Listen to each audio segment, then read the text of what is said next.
I am aware. I am a humble man. That you feel you don't belong. I won't say you should follow me. You are welcome. You are loved. I fucking love this. Join us. Woo! And we shall reach the promised plain. I'm not boastful, and my chorus is more soulful. One of joy. One lacking pain. We are the cult of Odd. I am aware. Don't say it. I can see You it. feel you don't belong. I don't wanna. You don't need it. Once again, we are legion. What I'm needing. Don't say it. I can see it. Join us. I don't wanna. You don't We need shall it. reach Once the again, promised we are plain. legion. One of joy. One lacking pain. We are the cult of Odd.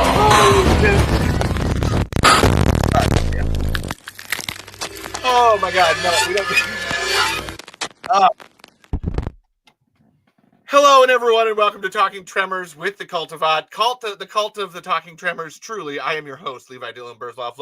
But as always, who gives a fuck about me? I am here with our cult leader, and you just listened to our cult song. And, I know I praise the tentacles every time I listen to that thing. Just poof. You have to. Oh yeah. It's very catchy. Praise the tentacles up and down. It really is. Honestly, that's not even outside of the bit. I truly do love. Did you listen to the link that I sent you? Like, I sent you the link for the actual song that I pulled it from. No. Oh, I thought that was a link to the. Oh shit. Yeah. That up. Okay. Yeah, it was. So it was a local. Actually, it is a local artist. He had a group called the Chinchillionaires. Oh, I know this. You talk about them. Okay, yeah. But that song was produced under a different band name. Okay. And when I was working with the Chinchillionaires through the previous incarnation of the show, when it was, let's see, I think the Chinchillionaires came on still when it was Mad World Radio, and then I changed the name to the Friday Night Freak Show, and then I changed the name again to the Odd Pod, and now we became the Cult of Odd, which really was a natural progression of things. But anyways, when I was ahead of yourself, I've got all these questions that you keep. Hold on. But anyways, I heard that song, and when I made the switch to the Cult of Odd, I loved that song, and it's only just a small part of the song. The whole thing is just really good. The only thing I really did is like I added in, of course, it's your voice, right? That's what it sounds like. You. Yeah, both of them. Yeah, just one of them is highly modulated, and the other one is more, me. But yeah, I mean, it's just a part of the song, and the actual song is really cool. But I slowed the song down just a touch. Yeah. It is. I'm agreeing with Ali and Woodgood over here that song kicks ass and takes names. Like, it is addictive as all hell. I thought you had like mixed that song like yourself. All right, first of all, we didn't say who I'm actually talking to. I'm talking to the host of the Cult of Odd podcast, formerly the Odd Pod, formerly Friday Night's Freak Show, formerly Mad World Radio, the Odd Man himself. This is Odd. Now to answer the, I thought you actually mixed that, like, legitimately. Because no. Really good at that. So I thought that was another artist's song, but they gave me permission to use it. And they signed off. They said what I did with it was amazing, and that they would have never thought of presenting it in the way that I did. It's like I said, it catches me every time. So as I've been listening to your show from the beginning, I'm actually sad because like I'm only up to like episode 41, and that song's not in there. So I usually like jump ahead because I've listened to the later episodes, and I'll jump ahead just to listen to that song. Like I'll listen to the 3 hours of talking just to get that song. I could probably do that a better way, but it's really quite good. And it's a small part of you. All the previous intros that you've heard, I did end up making. That's what I mean.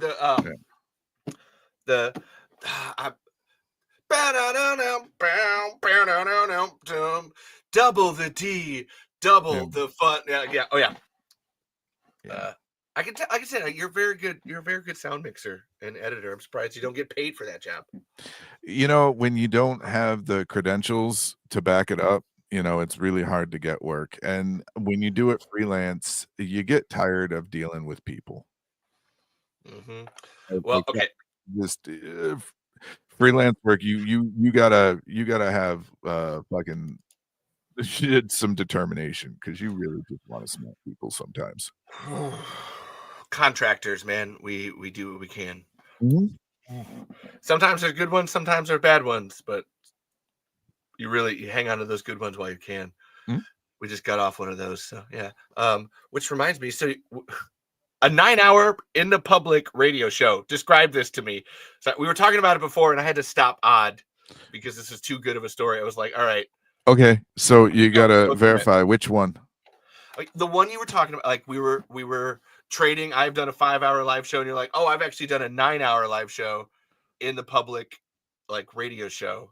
Okay, Which so one, though? I've done that There's several times. Oh my God! What? You didn't say that. You were just saying, oh my God. Yeah. Okay. Pick the worst So- one, I guess, Oh no, none of them were the worst one. All of them were great. or the best So, one. Yeah. I gotta say, Free Comic Book Day, I think, was one of the best ones because it was just this cavalcade of crazy that it was managed to contain. Like, I put together a lot of shit on my end, and then the comic book store was doing a lot of shit on their end, and it worked. It really just fucking worked. You know, you had prizes and games and trivia contests and things like that people could walk up and do, and then me and the person that was with me co-hosting, we were just like shooting back and forth, playing music and having fun. Then there were the bar shows that I did where I broadcasted those live, where it was bands and comedians together. Right? Like it was local music acts and then local comedians. And we did those several times. And the wildest one I think would have been Bacon Fest. Fuck yeah, man. Bacon Fest was a wild one. It came about at a very inopportune time in my life, and with what happened right before Bacon Fest, I was caught in a rock and a hard place. I had just gone through some fucking traumatic ass shit in my life, and I still had to do Bacon Fest. Is that when you died? No. Oh, sorry. I haven't died yet, contrary to popular belief. That's not what you said. Sorry. No, but the thing that was the most surreal about it and what made it so wild is that I was still going through all the trauma internally. Externally, though, I was the consummate showman. And when we went to music and the mic wasn't live, I went back to fucking trauma. And when the mic went live again, consummate showman. Ace was with me for it. Okay. And Ace and I talked about it long after, and he said it was the craziest thing I'd ever seen. Odd. He was like, you were two totally different people that day. And I don't know if I liked seeing the switch flip like that.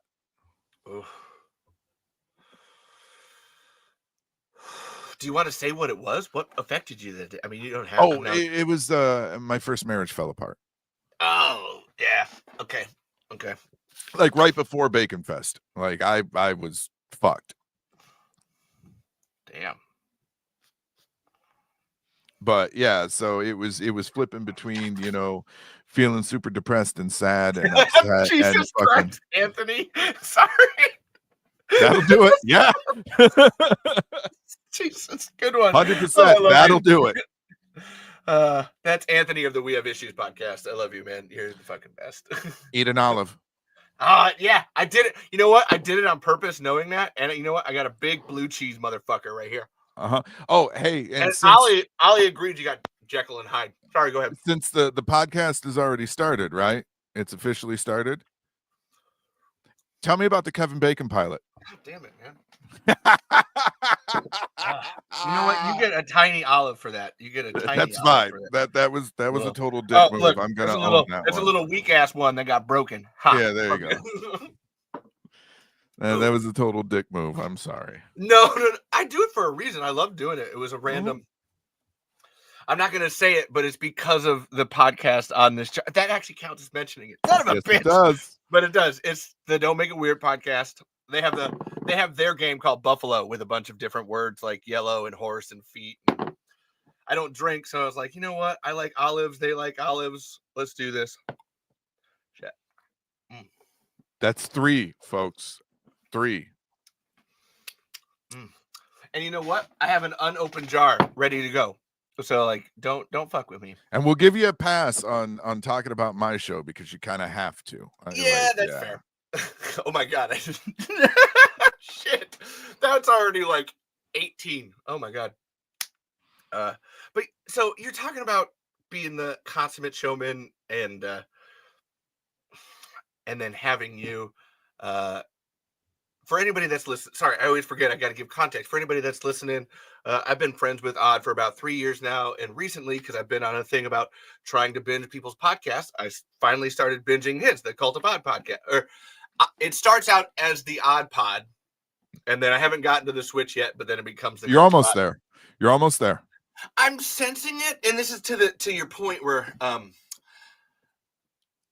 maybe it's just me because I'm really good at like reading people, but you don't hide it as well as you think you do. No, Like I don't. not when it's like there's some like it was that vegan episode. Oh, that's one to think of, like the veganism episode where it's like that was the first time in like 40 episodes that I had heard you like you were so professional and you were so on the ball and everything, but this is just me being very autistic and being able to read people's not even body language. I was just listening to you like, oh my god, he wants to fucking murder that guy. I mean, I kind of do too, so maybe I'm reading into it, but no, he like, wow, you are being really kind. And then I ended up like you had texted me at the same time and I was like, oh hey, I'm actually like listening to this episode. Did you want to kill this guy? You're like, contact. Oh yeah. Worst part is like I've known him for a long time. He ran the bar that I did shows out of, but you know, sometimes it happens that way. Sometimes people join a cult and their whole personality changes.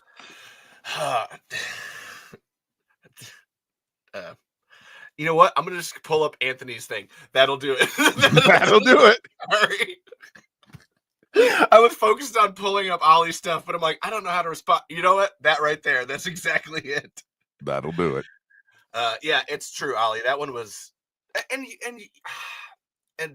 that sounds like I'm like shitting on you in terms of like what you're trying to do, but that's just one instance in several where I can sense like your pain, and that's it's kind of why I do like listening to you. Is that the radio DJ facade, which I imagine that's the Odd coming on, is a great tool for you to use. I'm gonna throw a motherfucker back at you.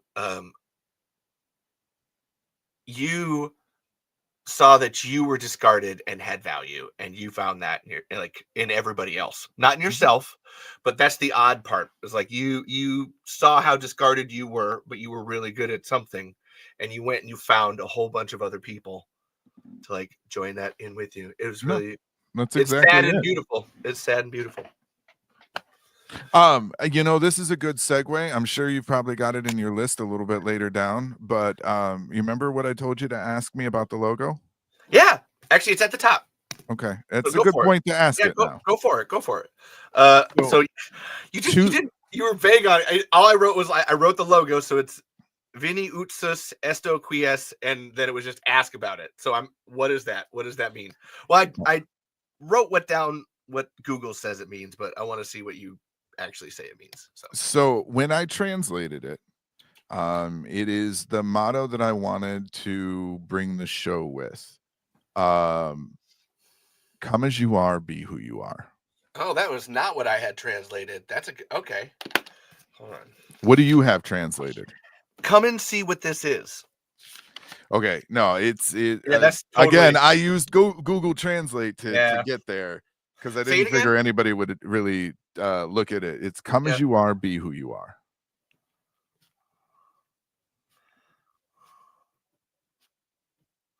That's a good one. I like that. And the point is that I was tired. I saw doors and windows and whole fucking streets being closed off to different individuals and different groups and different, walks of life. And I wanted to do something positive about it. Right? I got to a point where dick and fart jokes and talking about stupid shit just didn't scratch the itch. I can sense it. Like, it's getting tiring for you. I actually jumped ahead to like episode 75, and then I started jumping around after I hit 40 because I could sense you were getting like tired. It wasn't deep enough for you. That's around the time you start doing the unfiltered odd episodes too. Like, that's you like coming out.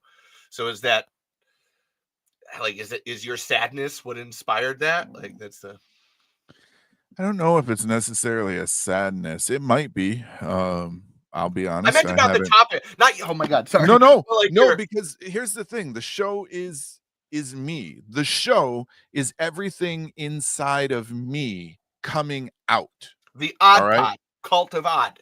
That's you. Yeah. Yeah, those two, like everything that came before it, the Friday Night Freak Show and Mad World Radio, those were, for those of you that are old enough to remember, all right, MTV's Liquid Television, okay?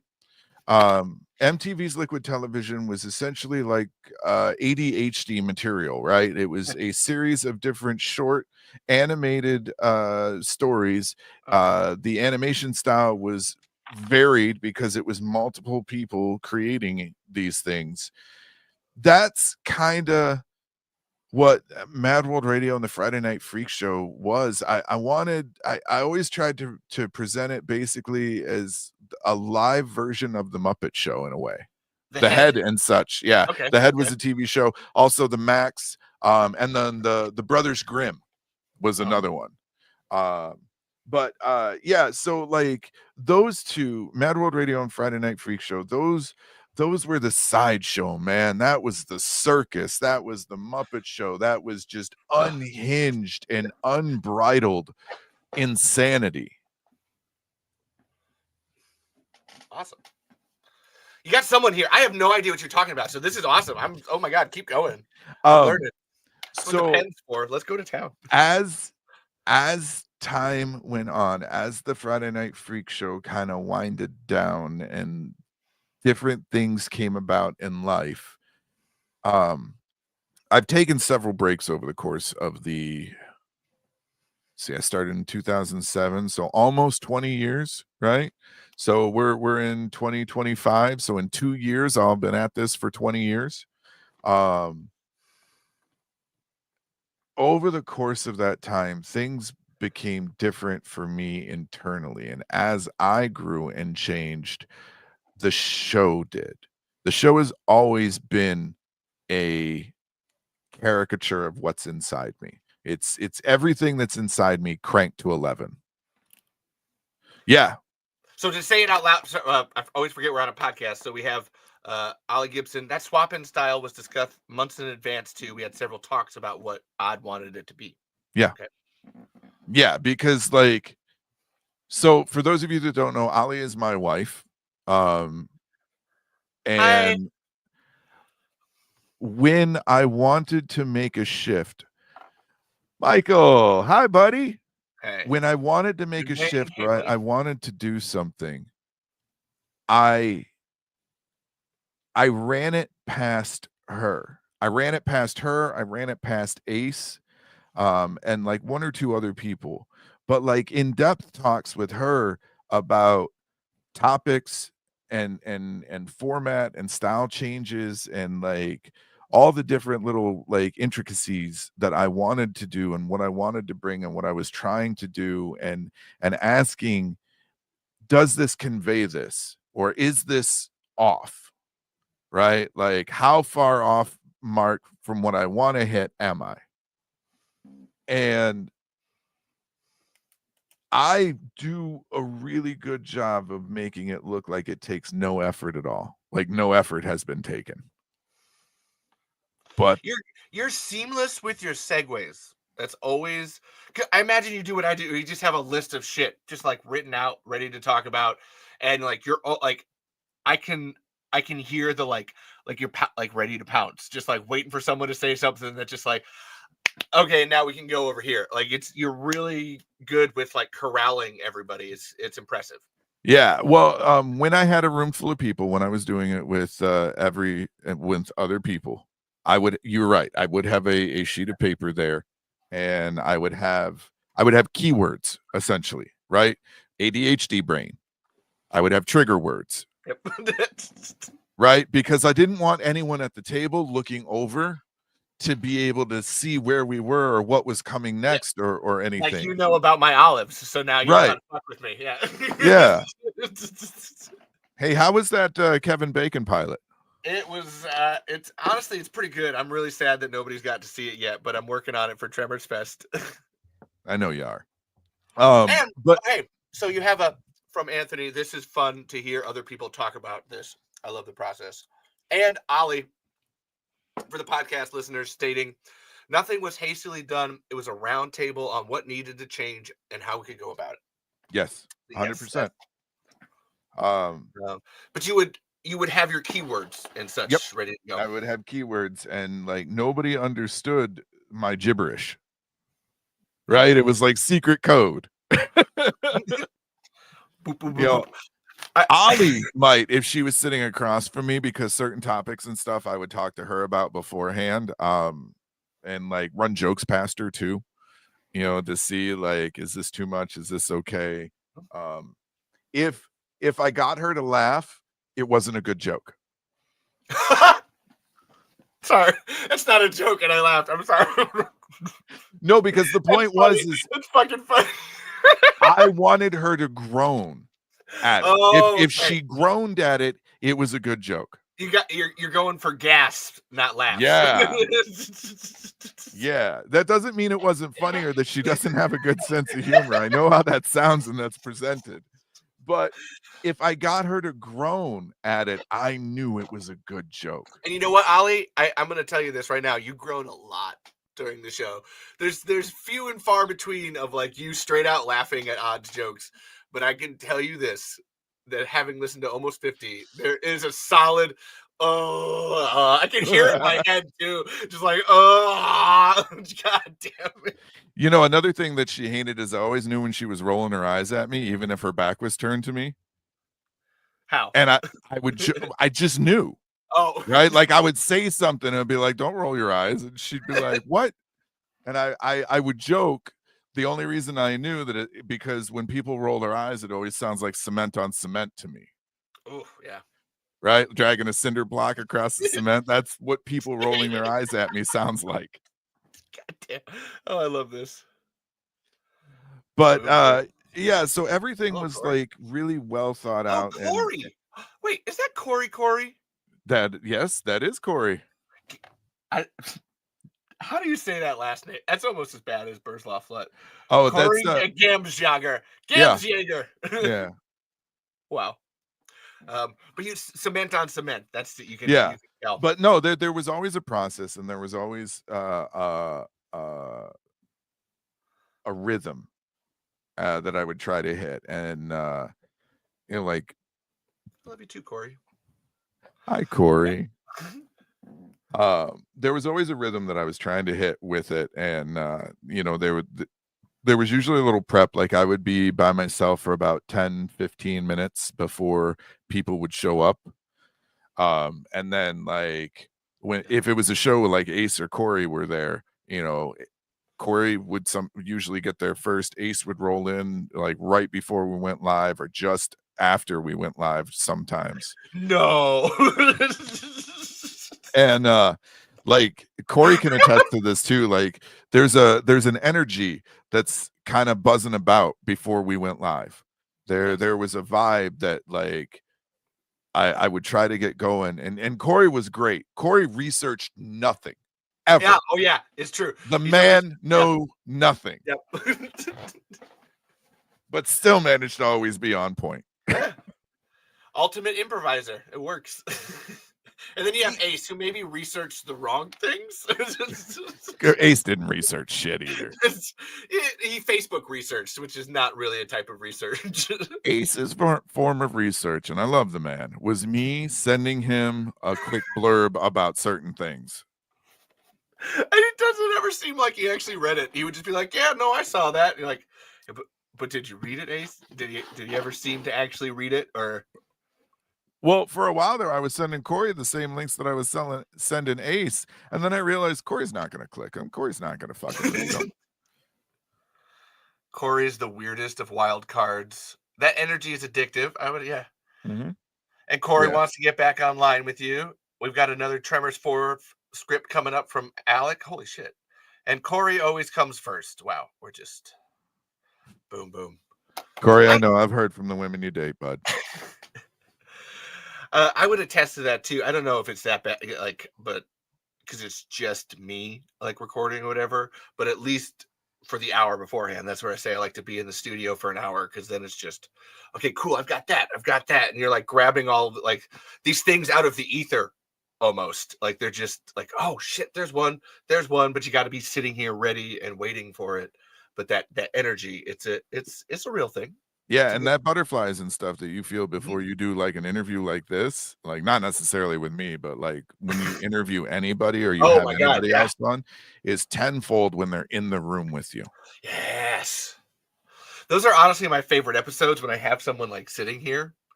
That's just oh, cool. We can actually bounce off of each other. And I still have everything written out. And so I can go through it, but it's oh, cool. Now I can physically throw back and forth.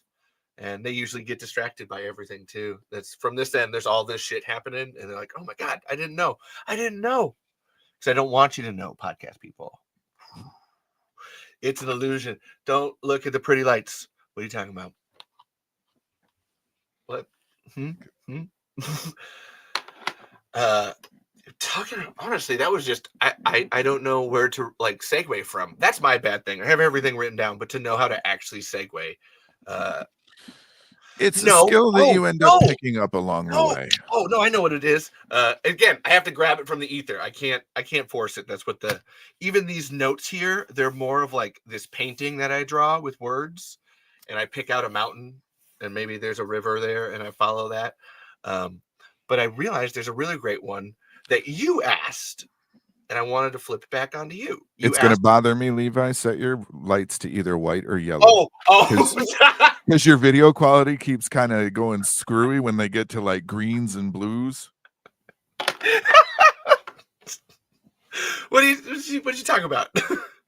Just smash cut, random song. This reminds me of a thing that I wrote down to talk about next. Okay. I feel like the value, this is Corey talking. I feel like the value I brought was seeing a lull and mentioning the next topic, wrapping jokes back around to come full circle. I would agree. Honestly, Corey, you're a great seguer. You do. You always pick up that ball and take a story with it. Corey's a great wingman. Just straight up, Corey is a great wingman to have when you're doing a podcast.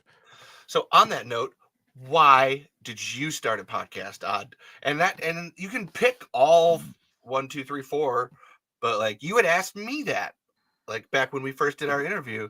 It's why did you start a podcast? I feel like that's we're 30 minutes in, and now I'm actually asking you the interview questions. But let's get this. So growing up, I had 2 career choices that I wanted. All right. I either wanted to be a mortician, or I wanted to be a radio DJ. All right. Oh, you could combine those. You could have a radio DJ in the morgue. Yeah, they just don't like it too much. In the crematorium. The dead people don't care. What are you talking about?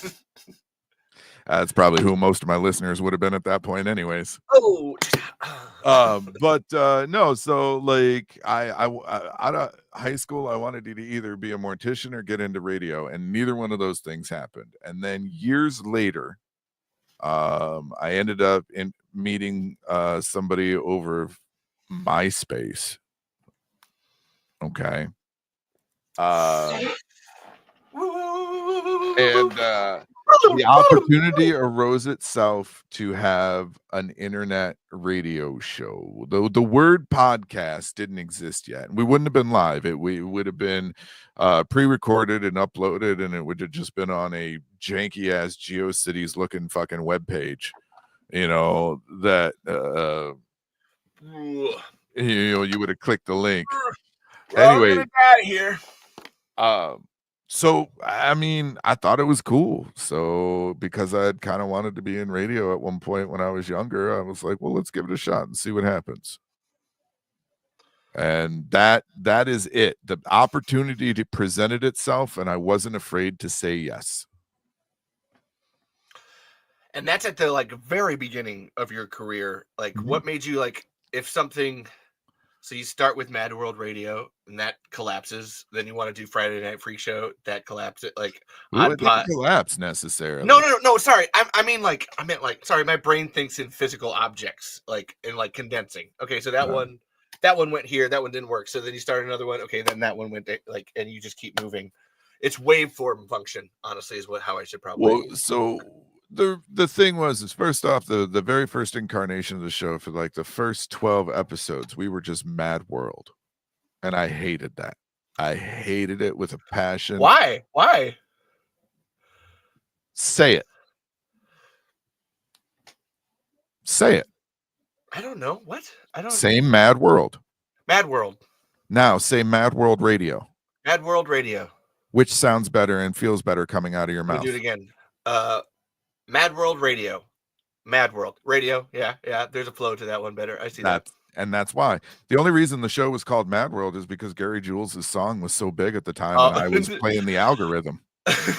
All around me are familiar faces. Yeah. Worn out places. Worn out faces. That was worth the olive. Yeah.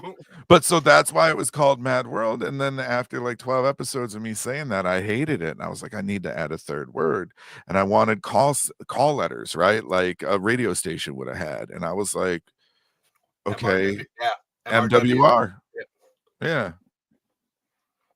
Okay. So then you're doing Mad World Radio. Why?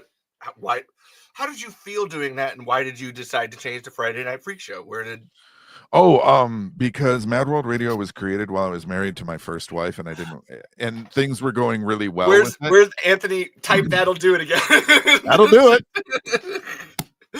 Things were going well, and I didn't know exactly where they were going, and I wanted to rebrand in order to keep my entity, just in case. And Ollie says it's the evolution of how Odd's brain work changed in real time is how I would describe the show changing each time. Yeah. And yeah, now Anthony wants to cover the Mad World song. Just play it again. Damn it, Anthony. That'll do it. But yeah, to answer the initial question, it is because the opportunity presented itself. I'd always wanted to, and I wasn't afraid to say yes. Wow. Oh my God. Okay. Oh, this is a random one. What is the awkward, weird, gross interview question that you always have set up? Sorry, you talked about it in my episode. I never got a chance to actually ask you. Something about awkward, weird, gross, lined up in the punch interview question. I didn't think you'd answer right away, but I wanted it to be in your brain to like percolate. Bye, Corey. We're boring, Corey. Wow, Corey. No, he's at work. Oh. Well, and thank you for. He's got people underneath him, right? Ooh, thank you for tuning in, Corey. I'm sorry. I take it back. I roll it back. Take us through your first Tremors experience. I know that this is a really important movie for you and your family. So like take us like what was I was a kid. I was young and I saw it because of my mom. My mom is the reason that I even know the Tremors series exists. And I think it was because she had a crush on both Burt Ward and Kevin Bacon. I get it. I think Fred Ward, but yes. Yeah, sorry. Fred Ward is Robin in Batman. She might have had a crush on him too. She would have been old enough. No, so uh, mom loved horror movies. My mother is the reason that I have seen horror movies, that I love musicals, that I have seen the comedians that I saw at a very early age, like saw their work and heard their work. She's also the reason I love Star Trek, you know. Yeah. No, she's right. There's a funny story that I've told before. So Is like Ollie said your mom is to blame for Odd's brain in general. I swear. she is. No, so growing up, your parents will ask you, "Why do you do that? Why do you do this?" You know. Well, once I hit a certain point, like teens, she asked me at one point. She said, "Why are you the way you are?" What was your answer? I blamed her. Oh, that's fair. And I pointed out everything. You let me listen to Carlin. You let me listen to Robin Williams. You let me listen to Bill Cosby. You showed me Sam Kinison. You showed me Star Trek. You showed me the Rocky Horror Picture Show. I'm the reason that you're the reason that I love musicals and Little Shop of Horrors. You're the reason that I've seen Tremors and all this stuff. And before I got to Tremors, pointing out all those things, it was like you introduced me to free thinking, wild thought creators. Yeah. And now you're asking, there was a theme there. There was a legit theme there. You're asking me why I am a free thinking, wild thought person. It's your fault. Yeah, Odds mom. We're watching you right now. I know you're tapping in via the Heaven line and you're watching. Like, come on. But no, she's the reason that I saw Tremors the first time, and I thought it was the coolest thing that I'd ever seen. You know, like I've always been interested in special effects, and I love the way that I didn't know it then, but I loved the low budget. You know, like it made it scarier because you didn't see them as much, and so the first experience was thanks to my mom, and I believe it was Blockbuster Video.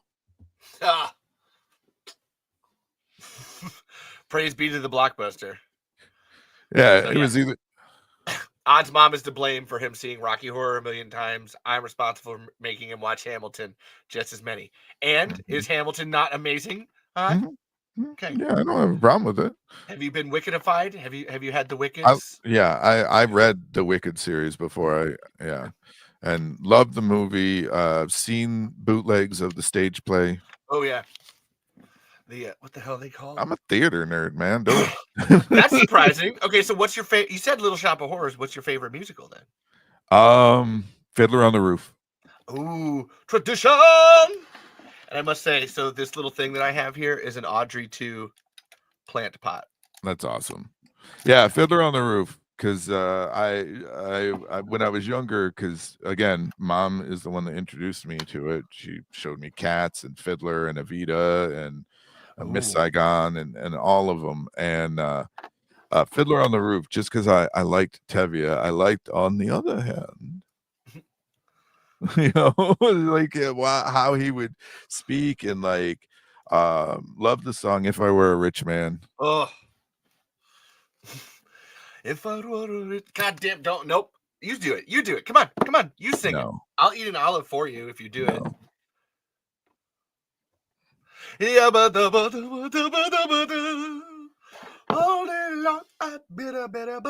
There are a small handful of people in this world who have ever heard me sing. So you do sing. And Levi, you will not be one of them, and neither will any of you. I'm going to drink this olive juice then. Look. I'm gonna drink it until you sing. No, don't do that. Yeah, don't do that to yourself. My fingers were in this. No, I believe Ollie has heard it. My stepson, when he was very little, I know Ollie has heard it because I used to sing to our dog. My stepson has heard it. My mother had heard it, and I think that's the short list. So, what's your favorite kind of music then? I don't have one. Oh, you know what? I could tell that by what you play on your show, like that range goes everywhere. Yeah, whatever I feel like at the moment.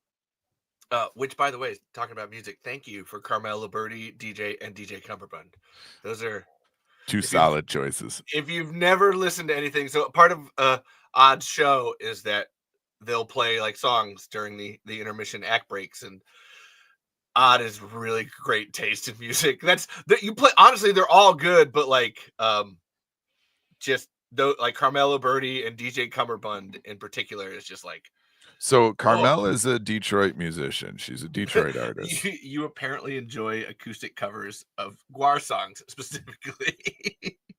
And yes, And then DJ Cumberbund I found online, but Carmel is awesome. so interesting story about that. Ooh, you guys fucked, didn't you? I knew it. We put out a call to musicians through Reverb Nation. I was really good with the local scene here in the Detroit and Michigan area, but I wanted to expand. And so we put out a call to independent musicians through Reverb Nation, and we got something like 3,000 different submissions, if I'm not wrong.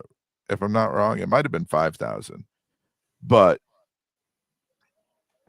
sorry, there's a weird comment showing up. I'm trying to get rid of it. I was gonna say I just saw a wall of fucking text. No. Here, I'll show you what it is. It's on the Facebook. I got this, and I'm trying to figure out. Oh, get the hell out of here, you fucking spammer! Right?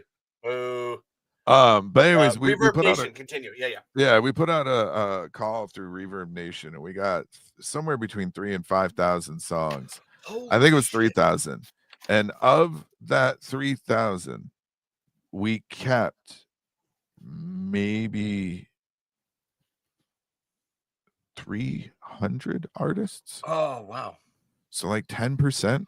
No, I don't know. I suck at math. Either way, we kept such a small amount, but we kept the best of the best.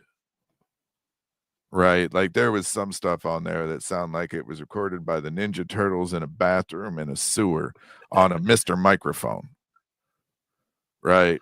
Yeah. And then there was other stuff, and the other stuff is the stuff that made it to the show. Yeah, we got some really cool. Ollie says you guys got some really cool artists. Hell yeah. Like I said, everything you do a really great job of curating those playlists. Like it's very good stuff. Hell, there was a couple of Jeff Whitmer songs in there. I know him as the Weird Al of horror, but you do well. Yeah, it's that's my brain, right? Like that's how my brain works, is right there in the music. It's just all over the place, but somehow it all seems to work together. You seem to semi have it together. At least you try to pretend. I don't know if you pretend well, but I mask well. Yeah, maybe it's just because that's sure. Yes, you do. Yes, you do. You do. You do about as well as I do, which is always not great. Always, sometimes, maybe, never. Oh, here's a great question. Where is the best place to jump into the Oddverse if someone doesn't have the time to listen to every episode? Asking for me, from Anthony. Well, I guess it depends on what you're looking for. If you want shenanigans and nonsense, I would recommend jumping in at the Odd Pod. The rest of the stuff that we've mentioned, Friday Night Freak Show and Mad World Radio, I think there are some Friday Night Freak Show episodes on a hard drive here on my desk, but everything from Mad World Radio is pretty much gone. It's on a hard drive that I can't get to turn on anymore. So what I would recommend is if you use Spotify or iHeartRadio or wherever you get your podcasts, if you're looking for goofy mayhem, I recommend the early episodes of the Odd Pod. If you're looking for something that has a little more heart, I would suggest jumping in where Levi is right now, right around episode 30, 35. It's 40. I'm in the 40, 41. Yeah, but like the start around of the heart is right around the 30s. Whenever you have your first unfiltered Odd episode, that would be good, which is just Odd. Yeah. If you're looking for something with a little more bite, pick up recent within this last year. Honestly, I'm a fan of everything that I do. That's not true. That's boasting. Don't do that. Hey, it's okay. Man, you got a huge penis. I can see it through the screen. Wow. But what I would recommend is just pick somewhere to start. Yeah. right? Uh, I like to think that everything has a little bit of value in it. I would say randomly, because it's the one I was listening to, episode 85 with the Sasquatchin, with you and Ace is talking about his Sasquatch stories, and Jad is there too. Yeah. It's just an interesting look at people, and you guys doing your like trying to figure out cryptids and stuff, but then the art of telling the story of Bigfoot and how people are afraid of that and different things is interesting. It's the last one I was listening to, so if you wanted a rec, that would be a good one. Or any of the unfiltered odds, those are always good. The more people in an episode is always better. I can tell that when you've got at least the 1, 2, 3 with Ollie in the back doing a blah blah blah blah, like back there giving her peanut gallery, is always a good one. And yes, the docu. Honestly, if you wanted, you know what, that is a good one. It's a good little short episode of the Cult of Odd. Go watch the My Bigfoot documentary on the Cult of Odd channel, like because it's just an hour long, and it's Odd going out into the woods with Ace and Captain Ron. Yeah, so if you go to the YouTube channel for Cult of Odd, hit playlist, look for the mini doc playlist. There's only 2 videos in it. It's My Bigfoot and the dog. Yeah. Would be very good. That would be, if you wanted a short intro, I think that now that I'm realizing, that would be a great one for that. Yeah. And then expand from there. Because again, not everyone has time to listen to a 3-hour podcast unless you do my work where nobody bothers you and you're just. Hey, I've gotten better. I've shortened them up to an hour now. Oh, dude, that's not. I love the 3. Like seriously, I can get 3 done in a day usually if it's a good hard day. Like get 3 of them done. It's 3 works when you have 3 hours works when you have more people, but when it's just you, yeah, the 1 hour is feeling a lot better. What bullshit are you talking about, man? Where were you here last week? For me. I'm sorry. That was really more of a dig on me too. Like Jesus Christ. But yeah, the ones with the more people, like because you can just hear what you were talking about, that energy in the room, and everybody's jumping back and forth and stuff. And I know Anthony in particular, like maybe doesn't like political episodes. When you take a hard topic is always a good one too. Like those are either supernatural stuff or hard topic. Like if you're going through them, like I like it. I'll take I always it. try to present everything, like those hard topics. I try to present with respect. On the topic of respect, have you been able to watch Tremors since your mom died? Yeah. Okay. You said that on the show that we had together, and I felt it was good to bring that back around.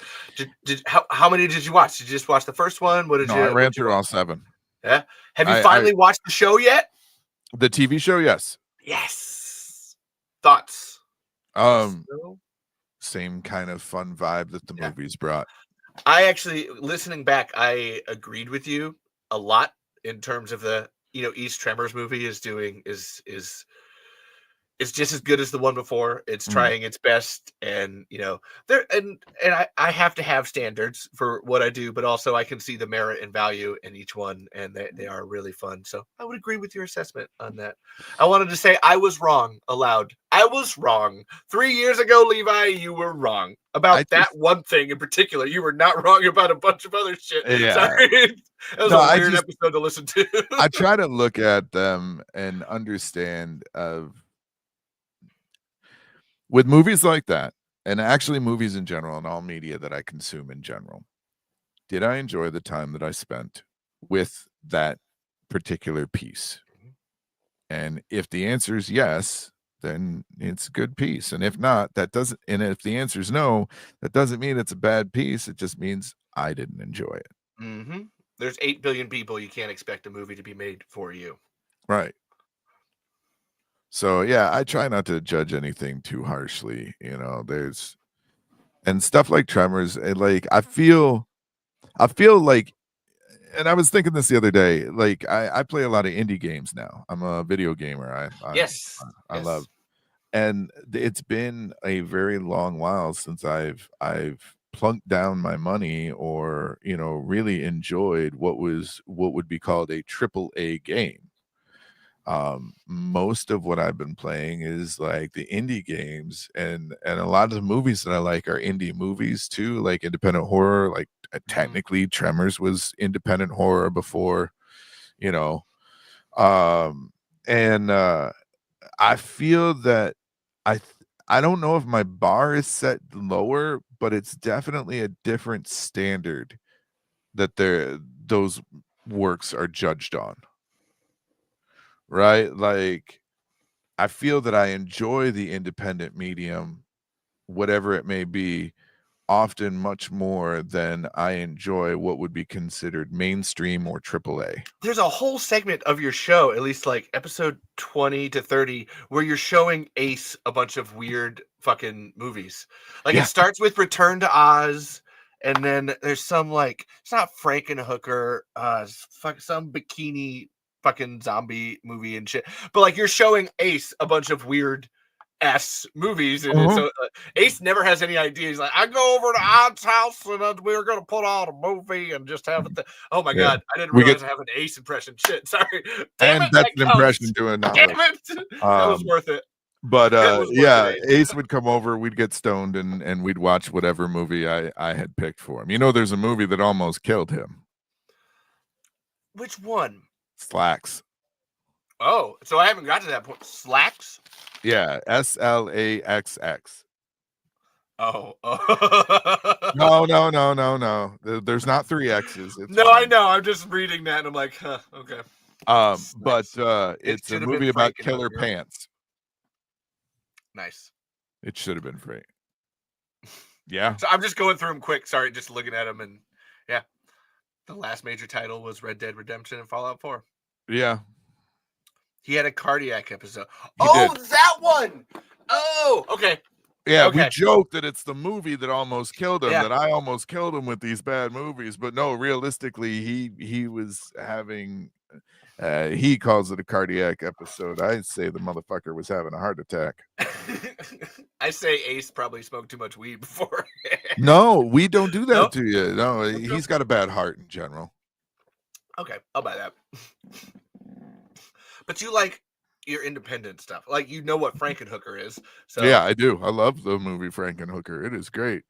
If you want another fun one, it's not really it's old. It's not really independent, but like Dr. Detroit. Oh. That's a fun one. I know you said I think I was because you were talking about monster movies you love and such. You're a fan of them, right? Mhm. Is that you? Sorry, I'm making sure. I think I listened to too many podcasts, but No, that's them, me. the giant Yeah. ant movie, yeah, Yep. Giant And ants. yeah, it's a goodie. I like that black and white. It's a beautiful movie. What? Sorry, you first. I saw No, it I on was your lips. Yeah, I was just gonna point out that I realized something a few years back too. That, like when it comes to movies, a lot of my favorite movies have rabbits in them as well. What are your favorite rabbit movies? Well, okay, so they're not technically rabbit movies, all right? They just so happen to have rabbits involved with them. Okay, so Okay. Monty Python and the Search for the Holy Grail. Of course, that's All right, rabbit. Night of the Lepus, that is a rabbit movie. It's killer rabbits. Okay. Harvey. Okay. Who Framed Roger Rabbit? Okay. Okay, like they just for some reason Twilight Zone. rabbits, Food, Blood and Honey. rabbits seem to show up in a lot of my favorite movies for some reason. Night of the Lepus. Night of the Lepus. It's a terrible fucking movie, but it's so good.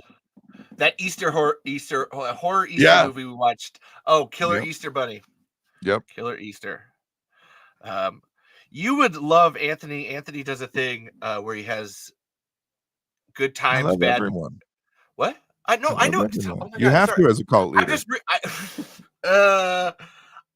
Okay. One of us. I don't know. I don't think see that kind of seems like the caveat that ends to happen with like cult leaders is you don't have to love everybody, and then you can start pushing people out and then creating your own echo and then you just go to like pretend and smoke and like you don't know what I'm talking about. Yeah, that's fine. But no, Anthony, I was gonna say does a good times bad movie. Usually like every Thursday where they get together and watch a bad movie. I think you would love to join. And they just like No, you're not being pushed out, Anthony. In fact, you're being dragged in. I'm trying. That's where Anthony has a cult too, and then Don't Make It Weird has a cult. That's not talking about podcasts. I'm talking about We all cults. have cults. There's cults everywhere. Well, We have okay. culture. So I believe in one of the later episodes of the Odd Pod, when I'm getting ready, when I'm talking about, you know, making the switch to what's coming next. So the switch from the Odd Pod to the Cult of Odd happened when Ace went on his first adventure with his brother. Okay. All right. And so you had asked me at one point, what caused the switch? What made me go from a 3-man team down to me just doing it myself? Wrangling people is fucking hard. Okay? Wrangling people is a task that I do not wish on anyone. And you have to be understanding, because these people are doing it out of the kindness of their heart. You know, they enjoy hanging out with you. You don't want to be a dick about it. Like, dude, come on, fuck, what are you doing? You busting my balls here. You breaking my balls. You know, but I fucked it up last week. Okay, just to say, I literally forgot. I literally fucking forgot that we had scheduled something for last Friday, and then I made another one, and I was like, oh my God, I have to tell what the fuck have I fucking done? Like, it is really hard, and I fucked up, everybody, and I'm sorry, Odd. I'm so glad you're here with your time. Apparently being wrangled by people is hard too. But it is hard. I was trying to give you some, no, you're right. It is. And well, Ace was going out of town to go on vacation with his brother, and Corey was hit or miss, like, you know, whether or not Corey would be there. Corey was single at the time, and so, like, if a piece of ass came up, I can't begrudge the single man from going to get laid instead of sitting in the basement with his buddy talking about bullshit for the night. Oh my God. I hope Corey listens to this back. God damn. Corey just goes and fucks, apparently. So that's he did. He's got a girlfriend now, and he's happy and whatnot. But yeah, like, I couldn't begrudge the man. And so what ended up happening was I was thinking of making the switch and just taking it down to, me, and having people in every so often. Right. If someone was like, hey man, it's been a while, I'd kind of like to come do the show. All right, cool. Come on. But we were talking about it before it happened, and Ace was like, he's gonna start a cult, and I hadn't picked a name yet. I know. Like, honestly, you can hear Ace and Ollie giving you constant shit about the cult. Oh God, Ace, Odd's gonna talk about his cult now. I got to bring that up. Don't put a quarter in, or he'll start up his cult all over again. And then Ollie just, you tell him. Oh my God, I keep trying to let him know that it's a bad idea. It's a bad idea. I had a friend tell me that he couldn't support me anymore, right? Like, and share my stuff and like and everything, because I changed the name to the Cult of Odd. It was a religious friend of mine. Oh, I assume they were a Harry Potter fan. In all actually, honesty. what's it's still the Odd Pod with the veganism episode, right? Yes, it is. Yeah, Mr. Robbins. Oh, he's the one. Okay. Yeah, sense. when I made the switch to the Cult of Odd, he was like, I can't support you anymore, Odd. I can't. And I was like, why? And he was like, your show's called the Cult of Odd. I can't. I'm Christian. I'm a God-fearing man. I can't share and support something called a cult. And I was like, well, why not? And I was like, he was like, what do you mean? And I was like, well, you're already in a cult. Why can't you share another one? And he was like, now, if you're going to say Christianity is a cult. And I said, hold on, wait. We're not going to have that argument today. Okay. I'm sorry. I can prove to you that you're in a cult without ever bringing up your religion. Ooh, okay. Okay. And he was like, oh yeah, how? I said, okay, let me ask you this. When you buy pop, I want to write this. When you buy pop, do you prefer Coke or Pepsi? He said, Coke. And I said, do you buy merchandise of Coke? And he said, yeah, occasionally if something catches my eye and it's on sale. I said, okay. I said, do you prefer Disney or Pixar? And he's like, well, Disney, of course. And I was like, okay, do you buy Disney products? And he said, well, yeah, I buy their movies and I've bought my wife plushies and figurines and stuff like that. I said, okay. I said, do you prefer Nike or Adidas? And he said, well, I typically wear Nikes. They're more comfortable. And I said, do you own like sweatpants or track pants or maybe a windbreaker or a shirt? And he's like, yeah, I got a bunch of Nike stuff. And I said, that's 3 different cults that you just told me you're a part of. And he went, what? And I was like, yeah, a cult is only anything that you support, that you're a fan of, that you're a fanatic of, that you line your home with items of. I was like, people are in hundreds of different cults. They just don't call them cults, but it is a cult.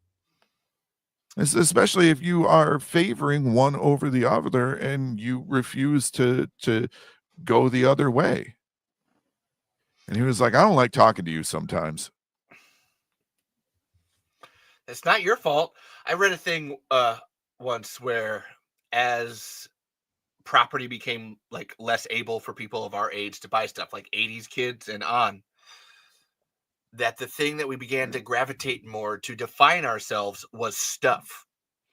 Was exactly like, what's the Disney, what's the Coke and Pepsi, what's the Tremors thing that you have that you can use to physically define who you are, because you don't have an ability to buy land and make a house and then make a home and do all of those things. So what can you grab around you? That's all a sticker is. Every time you put a sticker on something, that's you signifying I'm a part of this cult. That's where, to Anthony's thing about, you know, he has his, we have issues that he calls it a colony, but it's always a cult colony. Like, no, you're still part of it. It's the Cult of Odd. Like the other one, like, don't make it weird. Dina literally survived 2 cults as a kid and like got out of a cult and then still makes jokes that her podcast is a cult as well. Like, it's like, it's all of this is still a cult. It's so interesting how we can infect other people's lives and stuff. And so that's a stupid take to go off of what Ollie said. Yes, that is an insane take. Like, the fuck, man. But, you know, I just was willing to call, you know, it what it was. You know, I've been at this since 2017. I have had followers and fans and everything the whole way through. Yep. I just realized I'm actually wearing one. Sorry. This is how bad at segues I am. I have a literal Cult of Odd t-shirt on. I should have pointed at rather than everything else. But the point is, I admitted it was what it was. It was a cult. It was a cult following. So here we are. We're at the Cult of Odd, and we called ourselves what we are. And if you want to be a member of the Cult of Odd, you are welcomed in with open arms. Come as you are, be who you are, as long as you're not being an asshole. And we welcome you. And my goal is to try to entertain and possibly educate individuals along the way. You do a good job of that. Like I said, you always come to the episode very prepared. I have to ask, do you hear it clicking? Does anybody else hear it clicking whenever Odd talks? Or is this just in my brain? I just started hearing it recently. Do you hear it, Odd? Say something. I don't hear it clicking when I speak. Cool. It's me then. Let me check something real quick just to make sure. I just realized I was like, oop. But I'm also probably schizophrenic, so that could just be like there's a cricket in my ear that's living there. It could be. Could have crawled in there while you were asleep. Maybe that's Jesus. That's the cult. You know, Jesus is like come back as a little tiny person in my headphones. That's what I assume all podcasts are. We're all Jesus. And I don't know where I'm going with this line. I don't want to be Jesus. No. Oh my God. No. It's too much pressure. I'm really heavy. To try to put me up on one of them plus signs in the air, like that would be really hard for people. I mean, you only got to be up there a little bit, you know, and then if you can't stay, you sag, and then you'll fall off. You know? Yeah, but then I wouldn't be able to eat Skittles or M&Ms or anything like that anymore. That's what the duct tape is for, you know. Just fucking hey. That's true. If you can't duck it, fuck it. Well, you can definitely fuck your hand, so you'll be fine there. You know, there's one extra down. Boom. Just get some lubricant, and you got fleshlight hand. Boom. Yep. Up and down. Jesus Christ. Has left the chat. More people entered. Wow, that's super weird. Wow, we got OnlyFans subscribed. Wow, damn, look at all that. We got a Doom Cult and then Colby P checking in. Love to see you guys. Oh man. Damn. All right, Levi, what else you want to know? Oh, I'm working there. Look, I believe in dead air on this show. Oh, dead air is a no-no. I've worked in customer service for so long and been doing the podcasting thing. Like, no, dead air does not exist, because dead air means my brain starts to run and it makes its own fucking noise. Hey, Levi, tell me about that Kevin Bacon pilot. God damn it. You son of a bitch. I only have the big ones. I gotta put the other olives in here. You already made me eat all the close to access little ones. Yep. Uh-oh, that was just juice. Yeah. Now you get the ASMR portion of the show. There you go. There's your. Now that is OnlyFans content right there. We do two things right on this show: ASMR and hentai porn. And we're all out of ASMR. Don't you wanna hold me closer? You're singing. You got to eat again. Damn it! I have this question here. Okay. No. Okay. His stomach is going to be so hurt. No, it's fine. No, honestly, I was more like, oh, we have a legit. Anthony's actually helping. If you could drop Tremors into any TV series, which one do you want to see? Actually, you know what? Not TV series, but Levi and I were actually talking about this before the show got started. I'm going to go movie series instead. Yeah. I want the Predator to have to go after the Tremors. Yes. I'm fine with that. Yeah, I understand the question, and I'm sorry if you really want a TV series. No, that's fine. That works. I'll give it to you. But like Predator, I want Predator to have to fight the fucking graboids. Okay. Now you got to do an improv scene of a graboid, and you do the voice of a graboid. You don't have to either. Wow. I don't know what that means. We can come back to it. To it. Because my other question is, why don't they blow people up more? Or sorry, people up. Oops. Why don't they blow up graboids more? You bring up a really great point. Because the movie would be super short. I know, but like not even talking. It's one that like listening back, I was like, I've heard you say that on your own show, and it's a really great point. That like when Burt Gummer goes to South Africa and then to Canada, he's just bringing guns. What? Why are you just not always bringing a massive case of dynamite? I give them the first movie, and it's the third one, right? That's the Back in Time one. No, that's the fourth one. Fourth one. I give them the first and the fourth movie as leeway. Yep. Okay. Every movie after that, though, I have no earthly idea why they insist on starting off with fucking guns. You know explosives work. Blow them the fuck up, but the movie would be too short. In fairness, they do that in two. Mm-hmm. Like that's with the cars, the RC car. Like he's got dynamite ready to blow. Yeah. But like why bother with guns when you know explosives work? Well, the answer is because Burt Gummer looks really good firing a gun. Yeah, but it's really stupid. That's where it is. There are some things that Tremors 5, 6, and 7 do where you're like, this is just really stupid. Why are we doing this? And that is a great one.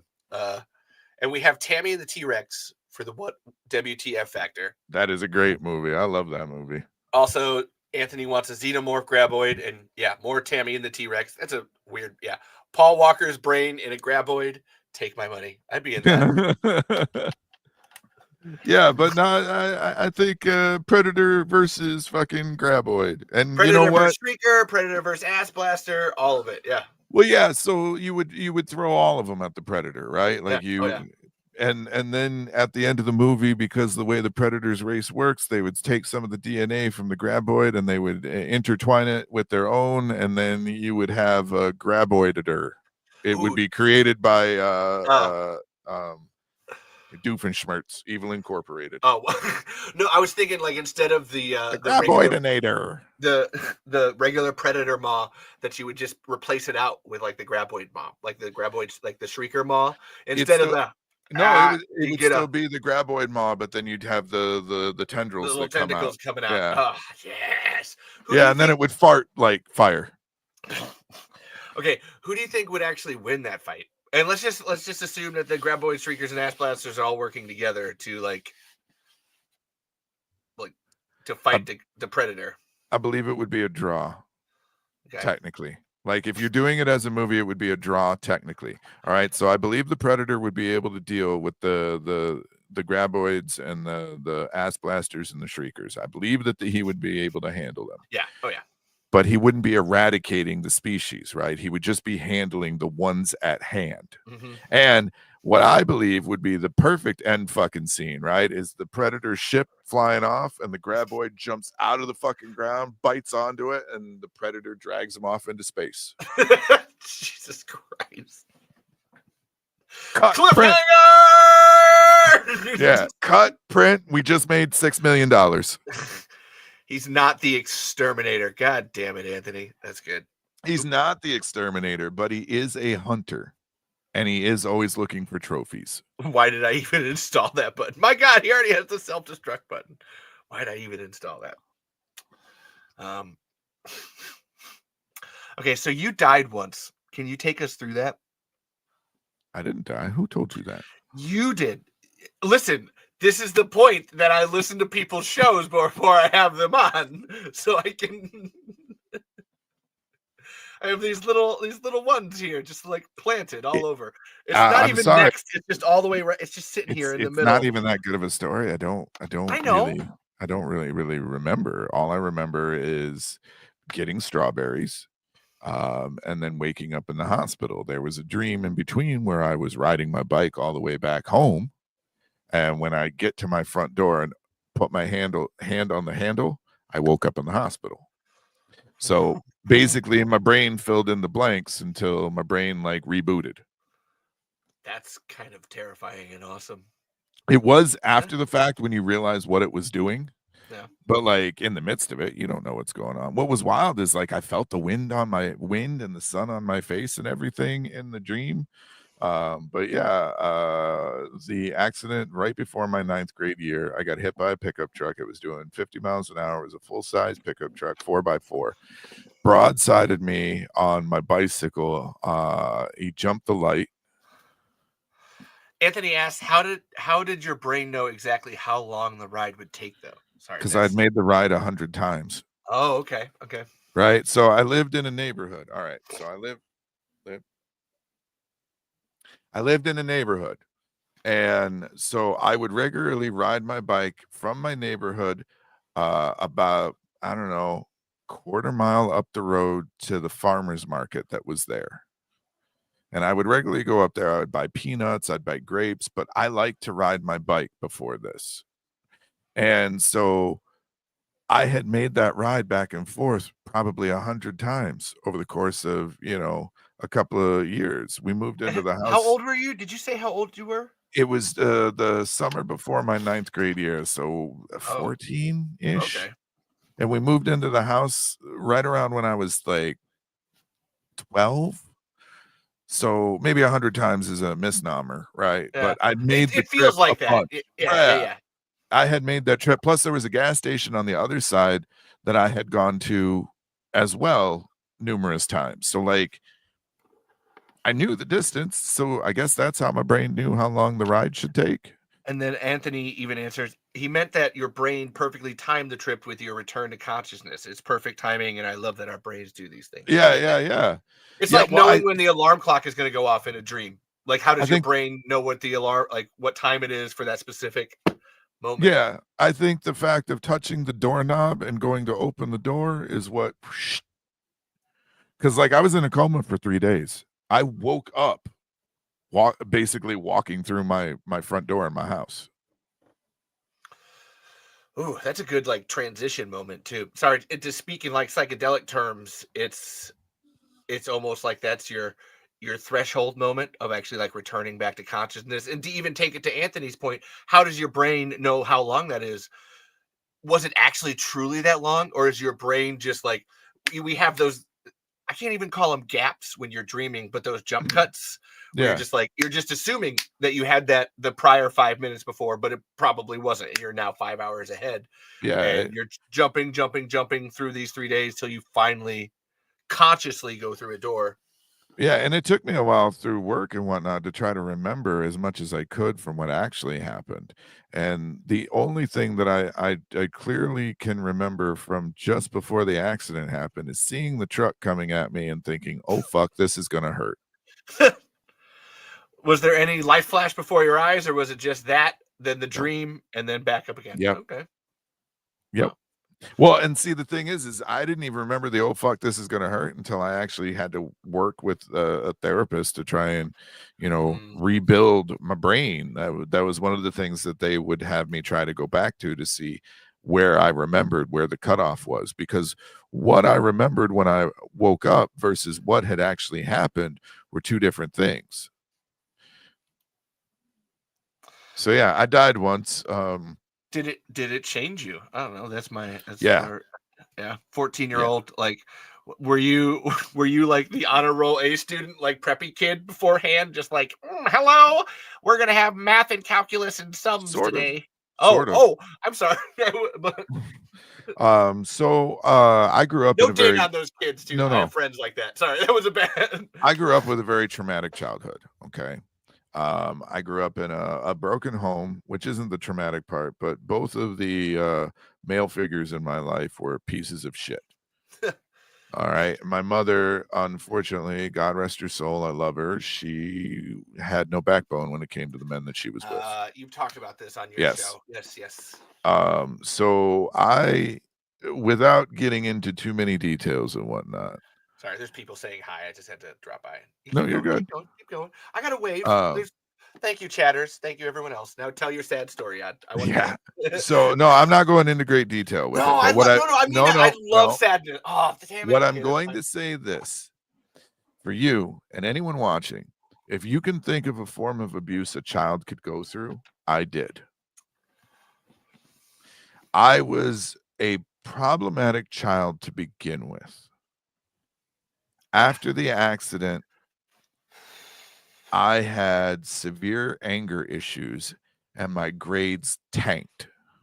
I Oh. wasn't like AP classes, but I was like a solid B student, You're you know. incredibly smart. So that's like, Yes, I know there's a foundation there that had to have happened in childhood. You're very smart. So but because of the memory issues and the anger issues and, I I suffered greatly. When they tell you that people that go through traumatic head injuries come out the other side different people, they are 100% correct. I know I have several friends actually that are like that. I have one friend that had a brain aneurysm and now he's almost got split personalities because of it. So yeah. Mhm. And it's taken me a lot of work over the years to be palatable. You don't have to be palatable here. You can be nice and rough. Just slap some sandpaper on that dick and just give it to us No, all. because I I mentioned this on the recent episode. I'm happy with who I've finally been able to become.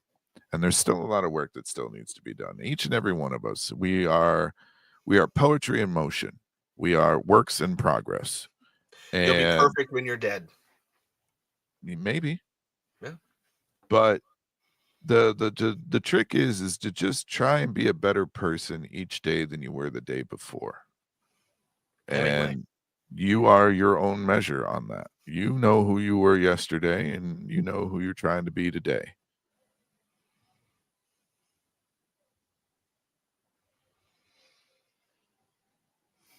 Yeah. Just enjoy it.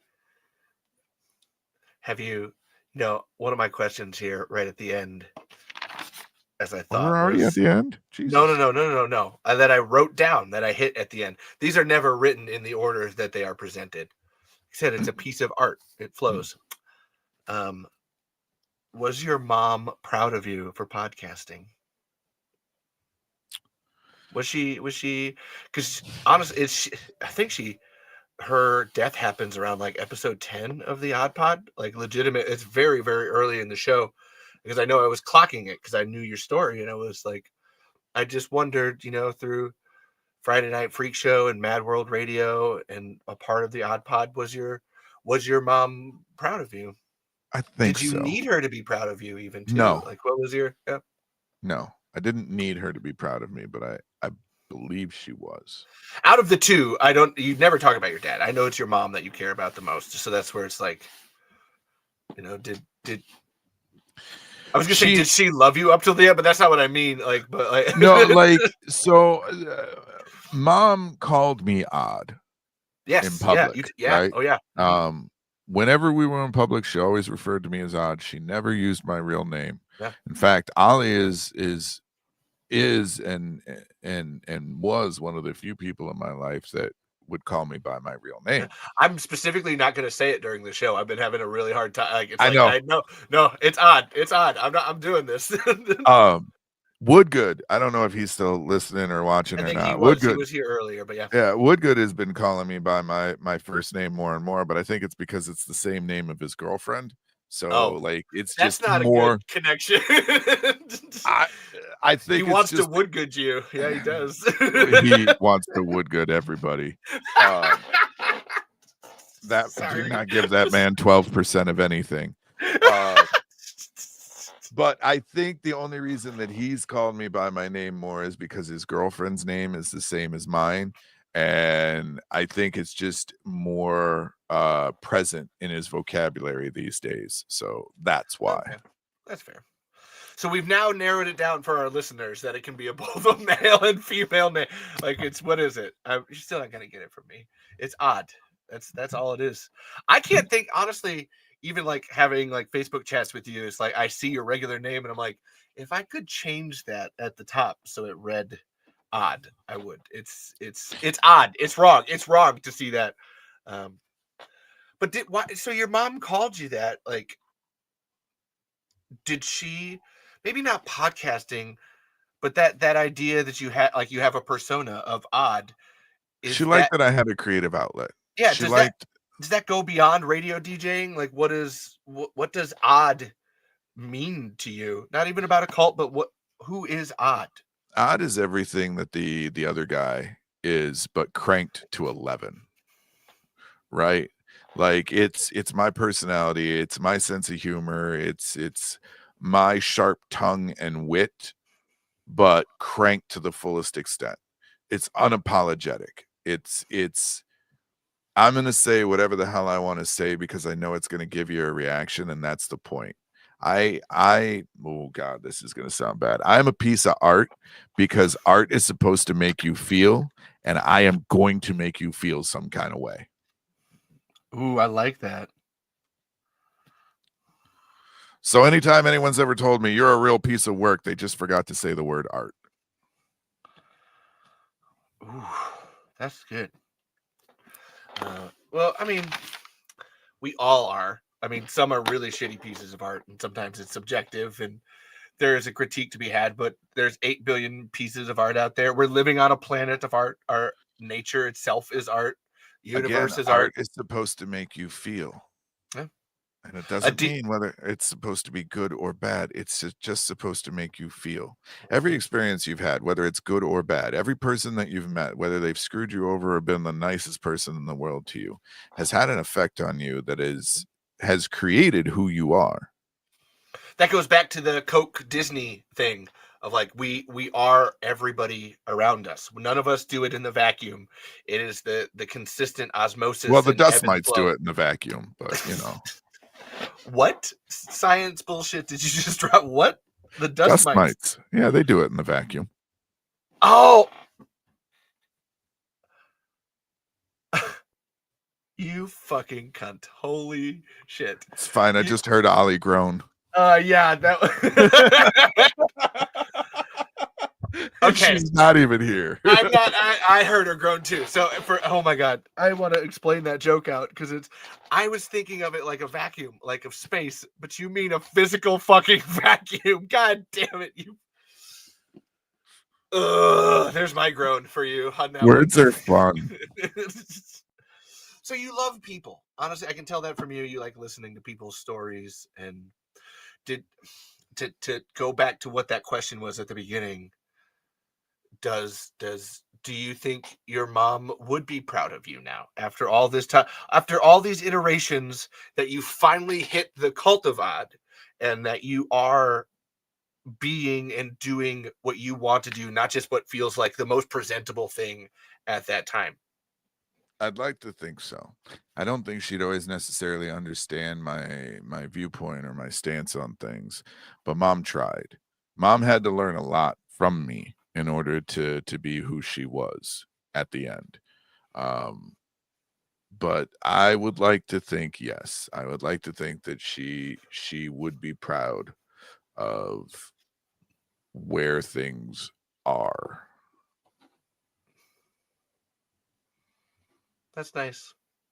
I know she always went along. She always enjoyed like the events and stuff that she tagged along for, all the bands and the music events and all the little like intimate shows that I was able to put on and whatnot. Like she always loved Oh, being so a she part didn't of get to those. see you do it, like actually Mhm. physically do it. Yeah. That's nice. I don't know why I came up with that doozy right up here out of the gate, but I can imagine I can segue away from that. So this is where I say no. On my show, I actually like the quiet, because that's really nice. That idea of your mom always calling you Odd because that's what she wants for you. That life. When we weren't in public, when it was just her and I, she would use my real name. But like when there were people around, she called me Odd. Why aren't you more famous? Is my next question, and I'm trying to figure out a better way to say that. You were talking, and one of the episodes I was listening to was just I could sense your internal struggle about why watching people like the Joe Rogan experience, getting millions and millions while like destroying the world. Like why is it that people, like I've been mentioning you and everybody else, like why do good people never actually get to a position where they can change things or be listened to? Or this was a complex question, so I don't know how exactly to like put it in. It was just something I was listening to you lament about, and I agreed. And it was like, what? Why do the bad people always get the most focus? I'd rather focus on what the initial question is why aren't people like us more famous? That's fine. I didn't know how to articulate it, so please and thank you. My answer is we have genuine talent and we have genuine personalities. And that society, when they're consuming their media, they don't want genuine personalities because they've been trained. And I'm talking general public. So any of you that are watching right now, that if you take offense to this, I don't mean it, but Then the shoe you'll fits. I don't know. That's yeah, on you. you'll have to live with that realization as to why what I'm about to say upsets you. We've been trained to consume a specific type of media, right? Like if you scroll through YouTube and all the thumbnails look the Yeah. same, there's a reason for that. Everything's been homogenized. Everything's been uh, washed down and watered down to its most presentable palette. And everybody is trying to chase nowadays, everybody's trying to chase that algorithm. And they also have a shit ton of money that they're dumping in to their efforts to be out there. I don't know if you've ever priced advertising, but it's ungodly. Oh, I just walk away from it. Right. And my biggest thing too is like, why, if you truly enjoy something, Yeah, true. thank you. I think so too. Why is it if you truly enjoy something, do you need to be constantly reminded that it exists? Right? Like, why is advertising even a thing? Advertising should only come into play when there is something new that you need to be alerted about, i.e., a new product or something like that. Or you mean to tell me that they're spending millions upon millions of dollars to advertise fucking toilet paper during the Super Bowl? Who the fuck forgot toilet paper existed? Oh shit! Hold on. I need to go to the store. I'll be right back. Yeah, he's going out for milk. He's never coming back, right? Or she. I'm just sorry. You're fine. You're fine. But I they told you spend it's the so much. name. It's the name that bothers me the most with that. Like it's so hard for me to switch in my head. You're fine. But it's that everybody's spending so much money. Like it's all money, money, money. I know that Anthony in particular has been shoving ad money into his show, and they've had like 1,000 subscribers jump in the last 3 months. But just that little bit of like putting the Patreon money in to the Anthony, let me ads. ask you this. You've Yeah. had 1,000 subscriber jump in the last month, right? That's what Levi just A said. couple of months. I The would say last 2 couple months. of Yeah, months. yeah. How many of them are interacting though? Yeah, I see that all the time. I think that all the time because I'm always leaving comments on his episodes, and I'm like, it's just the regular, normal people. That's yeah. what I want. How many of them are interacting? Yeah, I would agree with that. Honestly, that would be. I know you're not here, Anthony, but I would also concur with that question. That how many new interacts do you have? How many more new people commenting, or is it just me, Sean, and Lee, like commenting all the time? That would. Because that's We'll see always if been he my hopefully argument says it. about paying for advertising is you're gonna get me more eyeballs looking at my stuff, but like if they don't stick around or they don't interact or they don't, consume beyond the initial ad, like I'm throwing money away. Yeah, I will take interactions over view count any day. Every Because day. there's something, there's a physicalness to that from the user end where it's, and I know that for me it's like I love to comment. I need to comment some more on yours, like as I go through, where it's like to actually comment, here's what's happening, thank Yes, you for this, and keep it and going. commenting, in my opinion, is the truest way to show me that you give a shit. Yeah. Nice. Anthony's noticed a handful of people commenting on various channels more often, and our book sales have gone up, which is not okay. That's fair. Good. And hey, Jeff, how you doing? But yeah, commenting is the thing that I want to see the most. Yeah. Yes. Numbers. Anthony said the numbers are always aggressively and superficially inflated in the silliest way. This is true. Yep.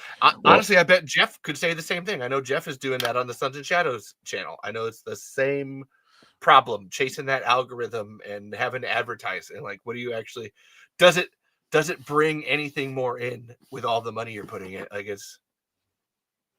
Yeah, because like I'll drop money here and there and I'll get like a few new clicks or 1 or 2 new subscribers.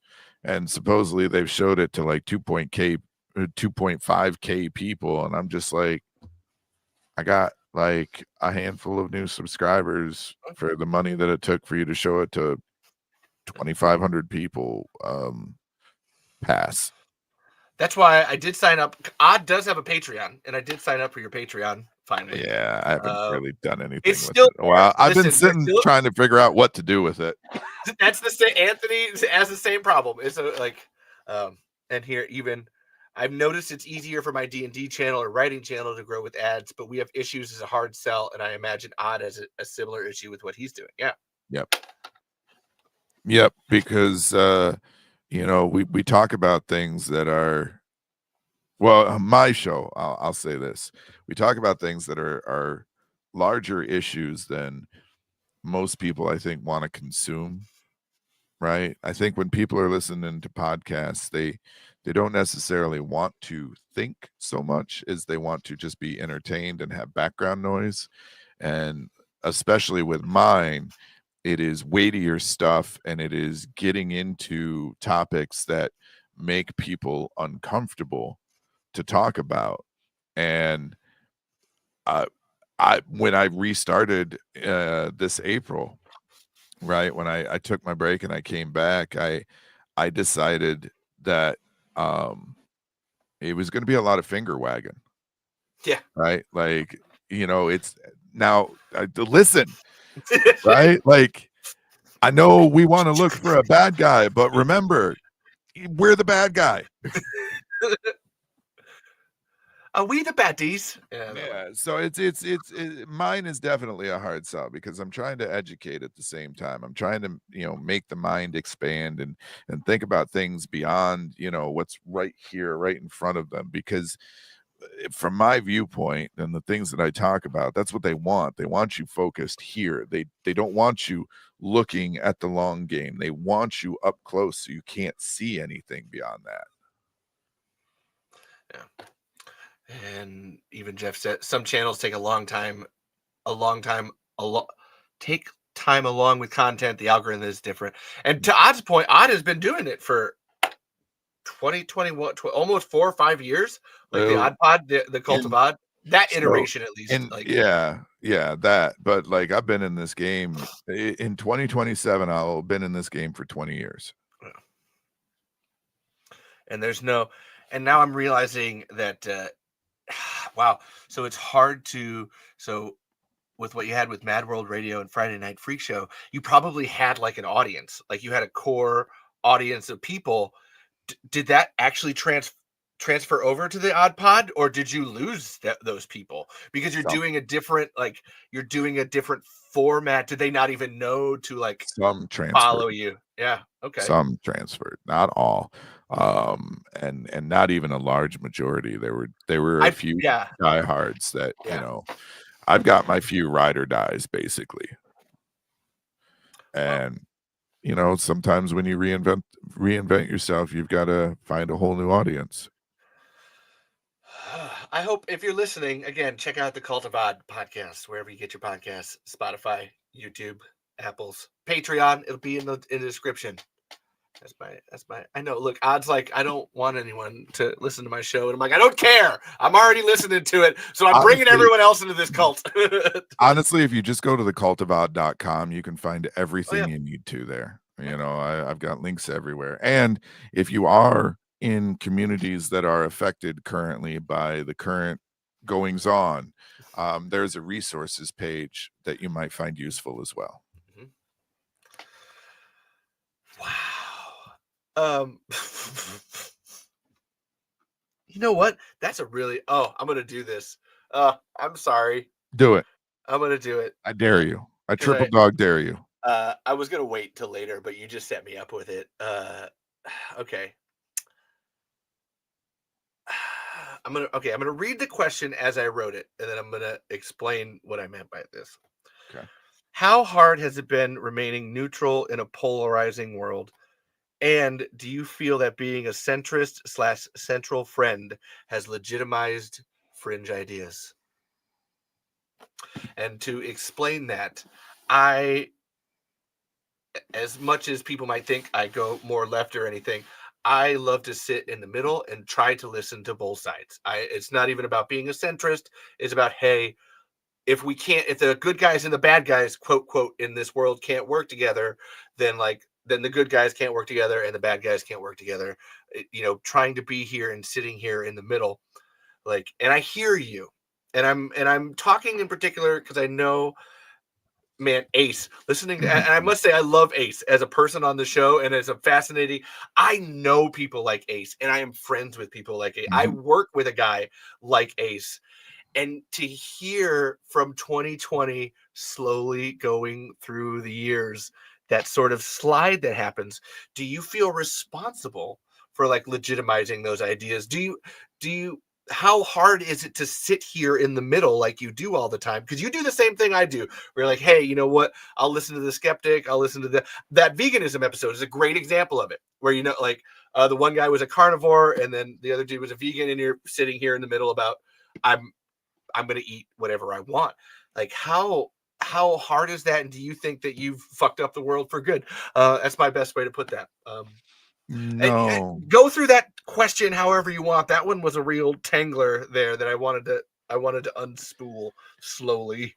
I'm going to answer it, but I'm going to start off with a quote from Shakespeare: "To thine own self be true." Ooh, there's a good one. Okay.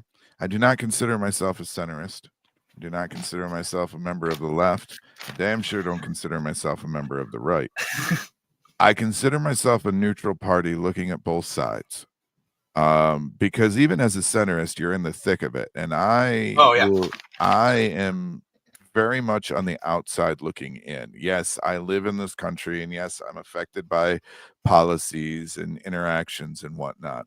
But I really do consider myself as standing outside of the circus, looking in at everything, going, well, you know, the lions make a good point, but the jugglers make a good point as well. You know, I really don't fucking like the mimes at all. So Fucking mimes, man. Just say something already. But when it comes down to it is I don't think at any point that I have ever let an idea fly on any iteration of the shows that I've done that hasn't been met with the eye of skepticism and critique. I did not let Ace's more extreme beliefs fly. I did not let the vegans' more extremist beliefs fly. Now, to be the The mimes are trapped inside of their soapbox, so they can't get on top of it. That's great. I'm sorry. No, you didn't let. that's Sorry. great. You didn't let ideas lie. Sorry, I can tangent and bring it back. No, I'm sorry. I didn't. I don't feel that I was permissive. I wouldn't say you were. It's just I guess this question comes from a fear that I have myself of just like that paradox of intolerance thing about like, oh man, am I giving a platform to those people in a way that legitimizes it not for everybody else but for themselves? No, because they weren't met without pushback. Right. Okay, that's like, fair. I'm really I'm asking for me. This isn't for anybody else. This is I agree with you on that presentation, and I'm just like, take me through that struggle. I guess that's you stand your ground and you be true to yourself, and whatever your own beliefs are is what you stand for. My beliefs just so happen to push back and stand up for a whole fucking army of people, right? Like I'm not out here just for one group. I'm out here screaming, we're human first. Where humanity comes first. I don't care what label you want to put on it after the fact. We are all human, and we need to take care of each other and what's around us. We are one rock and one people. So far, we haven't made it to the other rocks, but we'll find out. We don't need to. We are a fucking disease at this point. Oh, I mean, okay, that's another topic entirely. I was gonna say, so you think the human race should go away? What's your best thoughts on how to do that? I don't think we need to go away. I think that we need to do some heavy evolving. Ooh, in which ways? See, I want to say here, like we have enough up here. No, we don't. We do. We can hold two dichotomous ideas in our brain at the same time. But you live in a small town, correct? Okay. Continue. All right. I've lived in small towns. Continue. Okay. If you can show me one person that isn't, aligned with your typical beliefs, right? That is an ally, basically. If you can show me one person in that town that can read a book that is a higher grade level than the Cat in the Hat, I will eat my shoe. You mean on the opposite end? Yes. Oh. I mean, they know how to read the race scores and the names on the. That's not more complex than the Cat in the Hat. Look, But my point is, like, we probably not to answer. I would hope and assume yes, but education is the way to open up the part that you think needs to evolve, the heart. We need to expand our way of thinking. We need to understand that it's okay if we're not for something, but we don't need to be against it. Mm-hmm. I have that in regards to Tremors with like the hentai point. I make jokes about like graboid sexiness, and look, I don't understand this. I'm not signing up for it, but I also can't sit back here. I'm not going to shit on it. I'm going to, hey, you know what? That was really good. That's awesome. I don't have to sign up for it personally. I don't have to agree with it, but I can. I don't know who keeps giving these motherfuckers art supplies, but they need to stop. No, see, I'm of the opinion, who gives these motherfuckers art supplies, and how do I pay them to give them more art supplies? Like, that's, hey, it's art. You were talking about everybody's art earlier. Like, that's my. I heard Michael's is probably closing, so there's probably going to be a liquidation sale on art supplies. Anthony will like that. Fuck you, Michael's. Just Mike Hell's. But I don't. That's you. You don't have to like something to be accepting of it. It's not. That I was trying to say that earlier with the dichotomous ideas. Maybe I just don't hang out with enough stupid people. I'm now kind of realizing. I don't hang out with enough stupid people, but I've been around enough of them. I have to. I like to be the stupidest person in the room. If I'm the smartest person in the room, I don't like that. I need to be the dumbest. That way I can like go up and do things from there and learn something. And believe it or not, I don't want you to even know that I'm in the room. That's fair. That's fair. You know, when you're dumb, people don't realize that you are in the room and they just talk about you anyway. Like you're stupid. Like you're deficient. I was trying to say that other word and I almost didn't. What are you, fucking deficient? I saved myself with that one. But I guess I just don't know enough stupid people. That's man. Sorry. Now I'm just thinking about Ace and man, I don't even have a question about that, but now it's just in my brain because now I'm thinking about stupid people. And I spoke to him recently. Like he and I hung out recently, and I said, I don't take this for however you want, but you've come a long way since when you and I first met. You were telling me that the racism aspect in particular was one. And he laughed and he said, "Well, thanks, Odd. So have you." And I was like, "No, I genuinely mean it. Like, when I first met you, there were some things that didn't quite jive, and I've seen you over the years that we've been friends. I've seen you grow and change, Yeah.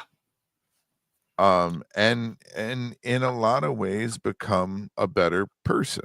I've heard it on your show, like in the 40 episodes that I'm through so far. You can hear.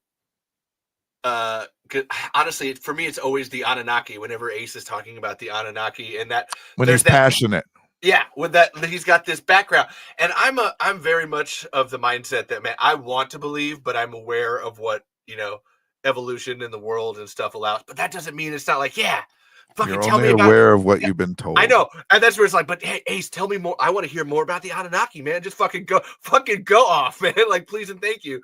But you hear it more that you gave him a space to grow with the show. And he understands that he can be heard and listened to, so he stops pushing so hard. Like like you can hear it like slowly, like he understands that like you're gonna listen, so he can just kind of roll in with an off the cuff idea that's weird, and he'll even give him some pushback on it, and he go, okay, well, but it might be this other thing, and working around that. That's where it's just interesting to hear the other slide politically on that. Like I can hear it my mom started doing it and she's currently in there, and it's just like you can hear how the alien Bigfoot like super conspiracy crowd slowly got co-opted into that cult of personality, and it just makes I feel sad. That's where I was going off of the stupid people thing, is that I have a guy that I work with, Dave, that is very much like that, incredibly intelligent, loves to go off on those little conspiracy whatevers, but man, he's got one influence in terms of his parents that just make him go politically woof, and you're like, it hurts. It just hurts. I can't say I don't like stupid people. It just makes me sad. The other thing that I would like us to do is stop saying that everything is necessarily political. Unfortunately, it is. A lot of things have been made political that should have never been in the first place. Yeah. Society is meant to grow and change. We as people are meant to grow and change. People should grow and change for the better. That's why I feel bad when people try to cancel people for dumb things they said when they were young. As long as they've learned, that's what you want. But you were saying the same thing, so I had to pull that up. That was. We are supposed to. We are not supposed to be stuck in the same mindset for the entirety of our life. When we are presented with new information, we are supposed to digest it, analyze it, and if it conflicts with our current way of thinking, we're supposed to examine it again and see if maybe we are the ones that are flawed. Yeah, that's where listening to the interview episode before, I was really happy to be like, you know what, Odd's got a point. Tremors 5, 6, and 7, just like what came before, and you know what, I'm gonna love them too. Like, and I was wrong. It was very clear. Like, I was almost trying to defend hating them, but you were coming in on this episode like, no, I enjoy them So that's what they should be. And I'm like, yeah, you know what, Odd, you're fucking right. It's Well, 3 years later, but you're fucking right. Hell yeah. I'm happy the to other change in that way. the other thing is too is at the point where you were coming from, if I'm not mistaken, with 5, 6, and 7 is it was because it was also made by the studio that stole them. It's So exactly, it's yes. So easier to hate because you're mad at the group that exactly. did But it. you have to take the new information, internalize it, and then do something new with it. It's always be growing and changing. It's I mean, I've made it evident that that's what the show has always been about is always growing, always changing, always adapting to the environment that it exists in. That's where you had told me to like jump ahead when like a couple months back, like, oh, you should jump ahead. That's when it gets interesting. And I'm like, no. I have started this from the beginning. I will go through the journey and learn things as it Sir, goes. it's already interesting. Leave me be. That no, I know. That's where. Sorry, that was the other response. What? Fuck you, man! And miss out on all that. I was missing out on the. I had to go back because of the Patreon, and like I was only getting the fun size versions, and I had to go re-listen to all the 3-hour ones. And yeah, it's always be growing and changing. Thank you for your comment, Chris. Andrew over here. Yeah, Thank you nail very on much. the head. Like that was stellar. And yeah, that's where. And I'm saying this for if Ace ends up listening to this, that Ace, I find you very poetic as a person, and I really do like listening to that. Like it's just He's a very artistic person. Like I'm mhm. going to tell you that right now. The man is a whiz when it comes to like drawing, painting. There was Oh, a point in his life where he had gotten his hands on a spool of like fat wire, right? Like about that fat, but it was a bunch of strands kind of knotted okay, into one. like cable. Yeah. Yeah, and what he did is he started unspooling it and unwinding it, and he made these trees. Oh, okay. I know what you're talking about. Yeah. I've seen those Yeah. before. Yeah. Yeah, the man sat for days and days on end making a single tree, and like he's painted his ceiling, he's painted his fence, you know, with designs and stuff. Like he's very artistically minded. He's actually really good at what he does. He was also like into like stage shows and stuff like that, and some of the theatrics to it and the lighting and stuff like that. So like he's a very creative minded individual. This leads me to my next one. How did you meet? Well, not only Ace, but I had these 3 written down because they seem to be your 3 main co-hosts. How did you meet Ace, Corey, and Ollie? You just go through alphabetical. All right. Well, I met Ace. Yeah, I don't know if you've heard, but the voice has gotten a little scratchy. I met Ace because of a garage sale. Okay. So I had just started doing the show. I had maybe been at it for two years, maybe roughly. It's hard at time. But who's your anyways, favorite doctor? That's the other question. Sorry, you said times. you'll get there. We'll get there. So I had been doing the show for at least a couple of years, and it was while I was married to my first wife. She would take our son, her son, my stepson, our son, out to give me a quiet house to be able to record in, right? Okay. Yeah. So she had gone out, and it was like mid-spring, early summer here in Michigan, and she had found this yard sale. Now I collect weird toys. I like knickknacks and stuff like that, stuff from like my childhood that I'll find at a yard sale and rebuy. She had gone to this yard sale, and she came back to get me. She wanted me to go with her to the yard sale. I had just finished recording an episode too. I was like in the middle of editing it. And she came back, and she had a couple of things with her, and she's like, I got you these things, but you need to come with me. And I was like, what? And she's like, yeah, you need to come with me. We're going back to that yard sale. I think I And know where this is going. Sorry. Sorry. Okay. And I said, "What? Why?" And she's like, "He has all of this cool shit. There's so much there. You know, you could easily drop $50 and not even bat an eye at I've a been to yard those sale." houses, garage sale. Like sometimes you get one like, oh my god, hey, everybody, we gotta go see this fucking house. Like he's got Right? And nothing was yeah. like wildly priced. So that $50 would have brought me back with an armful of shit. Oh yeah. And so I stopped editing. I threw my shoes on and I went with her. We went back to what I then found out was his mother's house because she lived across the street from him. She had a bigger driveway, a longer driveway where he could like put out tables and stuff like that. So we walked back and I'm looking around and she had already started talking with the people there. So while I'm looking around, she's kind of kibitzing with the people running the yard sale. I didn't think anything of it, and I'm looking and I find a couple of things and I'm like, oh shit, this is really cool. And oh, that's cool. Oh, I like that. Oh my I god, like I have that. been here. I am like just transported. Right. Ah. And I forget what was said, but I ripped off with an odd joke. And I don't even remember what it was. Right? Like I ripped off with something that would clearly come out of the character of Odd's mouth.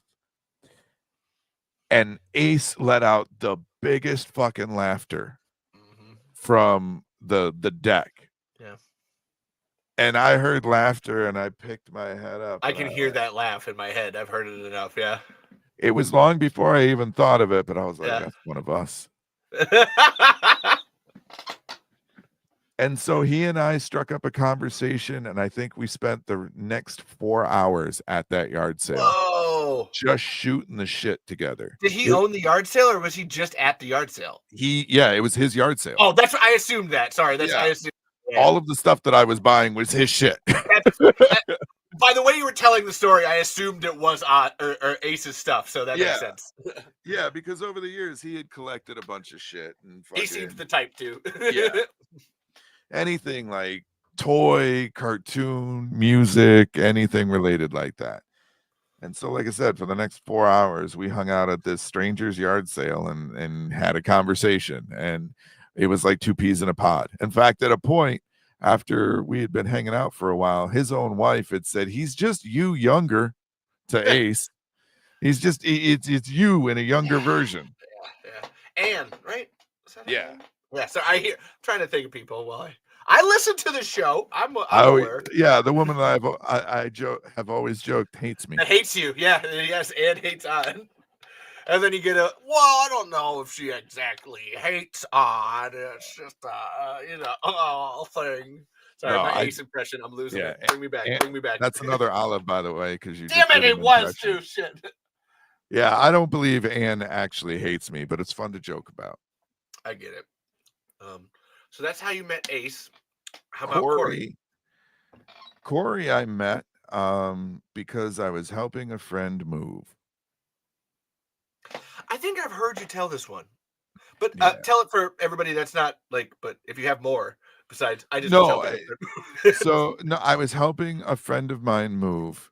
Ace gets a whole long story. Corey gets I was helping a friend move, and now Ollie. Doesn't it kind of fit though? It does. It really does. Like, I assumed that's what you were doing. I did. I really thought that. So, I'm sorry. Continue. So I was helping a friend of mine move. I grew up with this friend. They were going through some trouble in their marriage, and I was helping the dude move his stuff out. All right. I was friends with the guy and the girl, had known them since I was young, but they had some issues, and I was helping him move his shit out. Well, I'd also had a deal with the local comic shop for the city that I live in. I was promoting for them. They would play my show when it was live in the store. Oh, cool. And so I was known by name and by voice, but I was not known Physically. by I get, visage. yeah. Okay. Yeah. So, anyways, I'm helping my buddy move, and Corey ends up coming over because he knew my friend as well. And so I'm helping him move, and I was talking with my buddy, and Corey was like, "Do I know you?" Yeah, I see where this. Okay. Yeah. And I looked at him and was like, "I don't know, do you?" And he's like, "You sound so fucking familiar." I don't know, buddy. I've never that I clearly remember meeting you. We might have met. I do a bunch of shit. I go to the comic shop from time to time. He's like, "Yeah, I go there too. Maybe that's where." Yep. And I was like, maybe, like I've hosted shows with bands and stuff like that. And he was like, "Are you a promoter?" And I said, "No. Technically, I'm in radio, although it's over the internet." And he was like, "Are you odd?" I mean, I'm kind of odd. What do you mean? Yeah, it's not just a moniker. It is That's why it is a way works. of life. That's why I Yeah. love it. But yeah, so that's how I met Corey, Okay. is helping a friend move. Corey knew you before you knew him. Yeah. So Corey knew me before he knew me. So we've got 4 hours at a garage sale that you fell into. We've got some guy hearing you at a comic book store. What's Ollie's intro to this?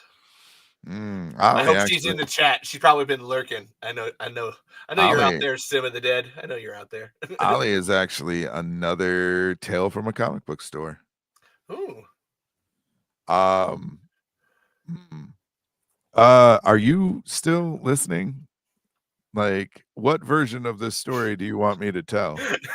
You have to tell your version. Like that's how that works. And she's not going to answer too. I have a feeling she's going to see what you say. She's not. She's probably sitting there right now, just like she may not even be listening. She might be. She might be elbow deep in Paleo or something like that. We'll see. Actually, no, it would be COD Zombies right now, I think. Anyways, okay. Well, tell it. So I was married to my first wife,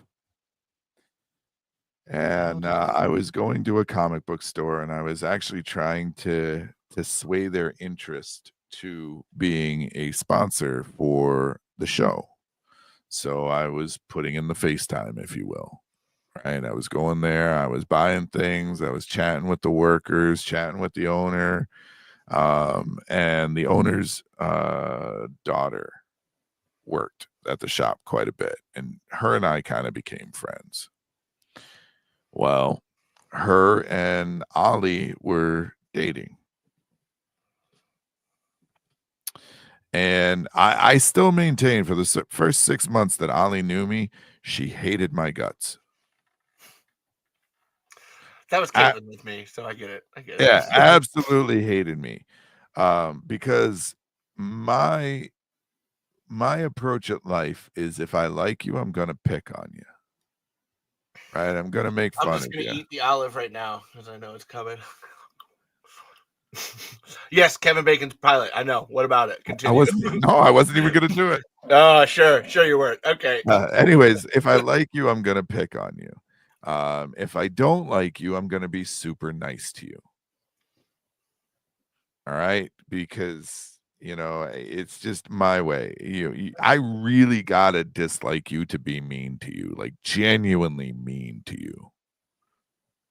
And even that vegan guy, you still didn't get that far. I haven't heard you be genuinely mean, like as a point of order. Like I haven't heard that. So I would tease Ollie about her southern accent and how short she is, because she's only 5 foot tall. Right? Ouch. Wow. Right? Like, I would tease her. I wasn't trying to be mean about it. I wasn't trying to be an asshole. I was just she was dating the person that I was kind of friends with. So like, I was extending the olive branch of friendship by, teasing her. Well, when I had thought, you know what? No. You said no. olive branch. I'm gonna do it. Okay. What was your objection? I saw the thing about Yeah. the comment, and I was like, no, you already ate that one. That's not That's fair. fair. But you But were teasing her in a pulling girls' pigtails sort of way. yeah, and I had thought my friend had explained to her how I am. I'm not condoning that, but I know what you're trying to say. Yeah, right. Like I legitimately should come with a warning label. If you're going to introduce me to people, there should be a warning label. Like you. Sorry, everybody that's been listening. But so 6 months went by, and I could tell she hated me. And so I ended up going into the comic book store one day, and I was in there with just me and the stepson, and like he was old enough that I could let him kind of wander around on his own. Yeah. And I knew that the person behind the counter would keep an eye on him for me a little bit. And I asked if Ollie was there, and she said, yeah, she's in the back room. And I was like, can I talk to her? And she's like, you can go knock on the door and see if she'll talk to you. Ooh. All right. Ooh. So I went and I knocked on the door, and I heard her say, what? Or yeah, or something along that lines. And I said, hey, it's me. Can I talk to you a minute? And she came and she opened the door, and I said, hey, I understand that you don't like me very much, and I don't know what I did to make you not like me, but I'm very sorry for whatever it was. I didn't do so intentionally in any way, shape, or form. At least tell me what it was. If it's something that I can change, I will. And she's like, you always make fun of me. You pick on me for how short I am. You pick on me for my southern accent. And I was like, oh, You've been right. negging, man. Come on. And I was like, okay. So I'm gonna tell you two things. The first, that's how I am with people that I like, that I want to be friends with.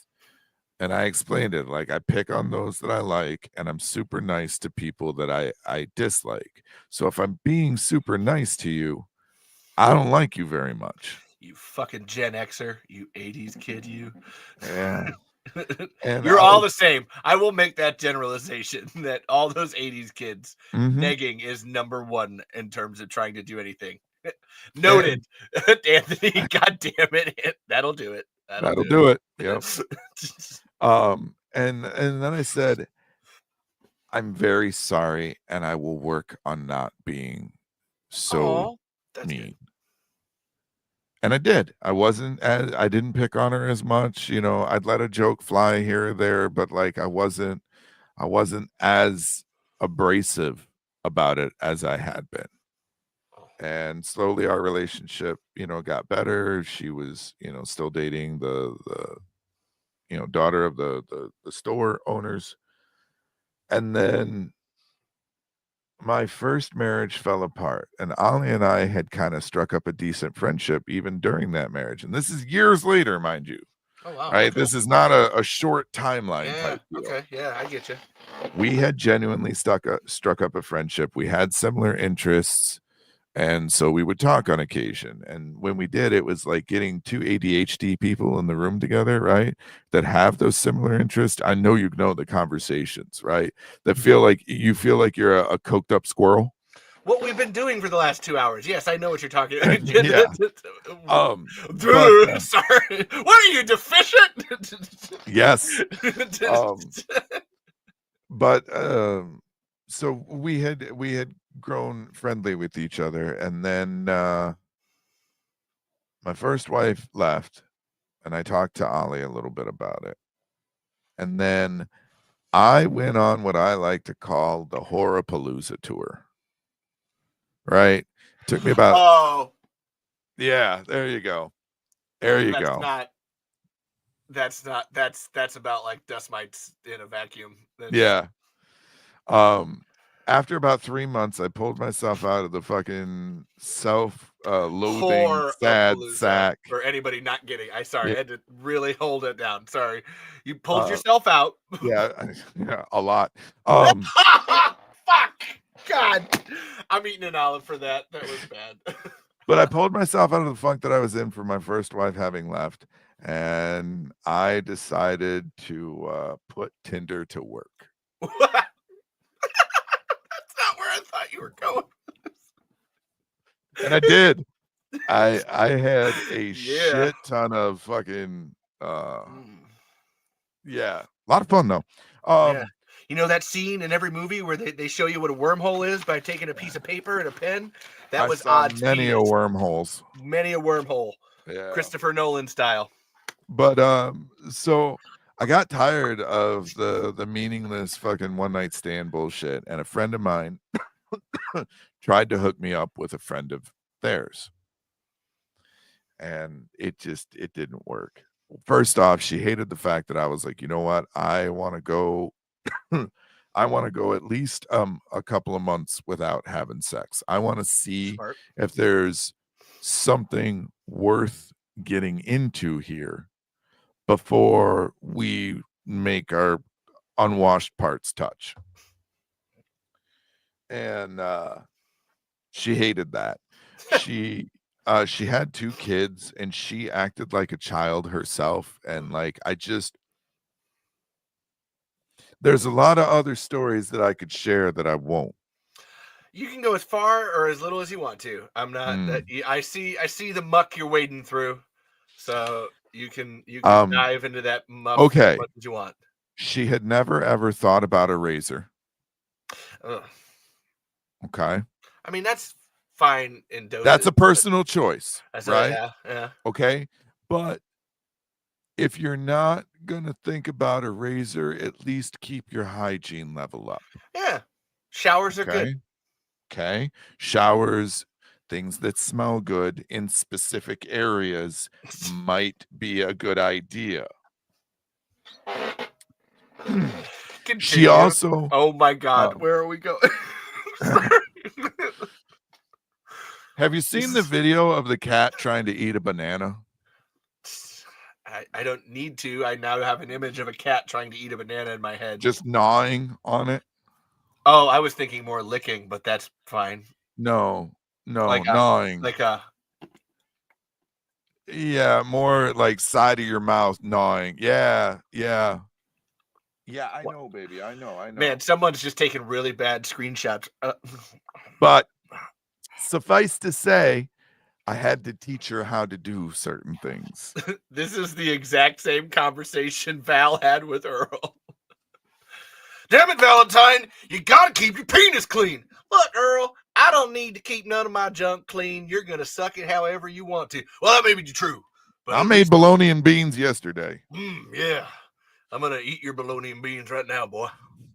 But so yeah. Anyway, it was dental hygiene. Continue. Yeah, it was a train wreck. And then finally I had enough. And I started pulling back. And then when I started pulling back, she noticed. She wasn't as deficient as I thought. And I was hanging out with Ollie and her then fiance, same person that I had mentioned earlier. It was right around the time that gay marriage had been legalized. 2008. Okay. Yeah. No. Yeah, dude. I mean that. No. Yeah. Well, No. it's either 2000 legalized. Obama legalized it. Exactly. That's 2008. No, it couldn't have been because I started in 2007, and this is not a year after I started. Oh, it's either 2008 or 2009 because Iowa was one of the first states. No. I'm talking federally. Well, I know you are, but I'm stating the timeline is that Iowa was 2003. It was still a good 5 years after that before we got federal level. Like yeah, I'm talking federal level. That was 2015. Just you. Okay. Did you look it up or am I looking it up? I just did. It's 2015. Okay.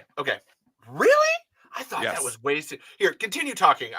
Now I'm just confused. Anyways, it was right around it was just after gay marriage had been federally legalized and they were thinking about getting married.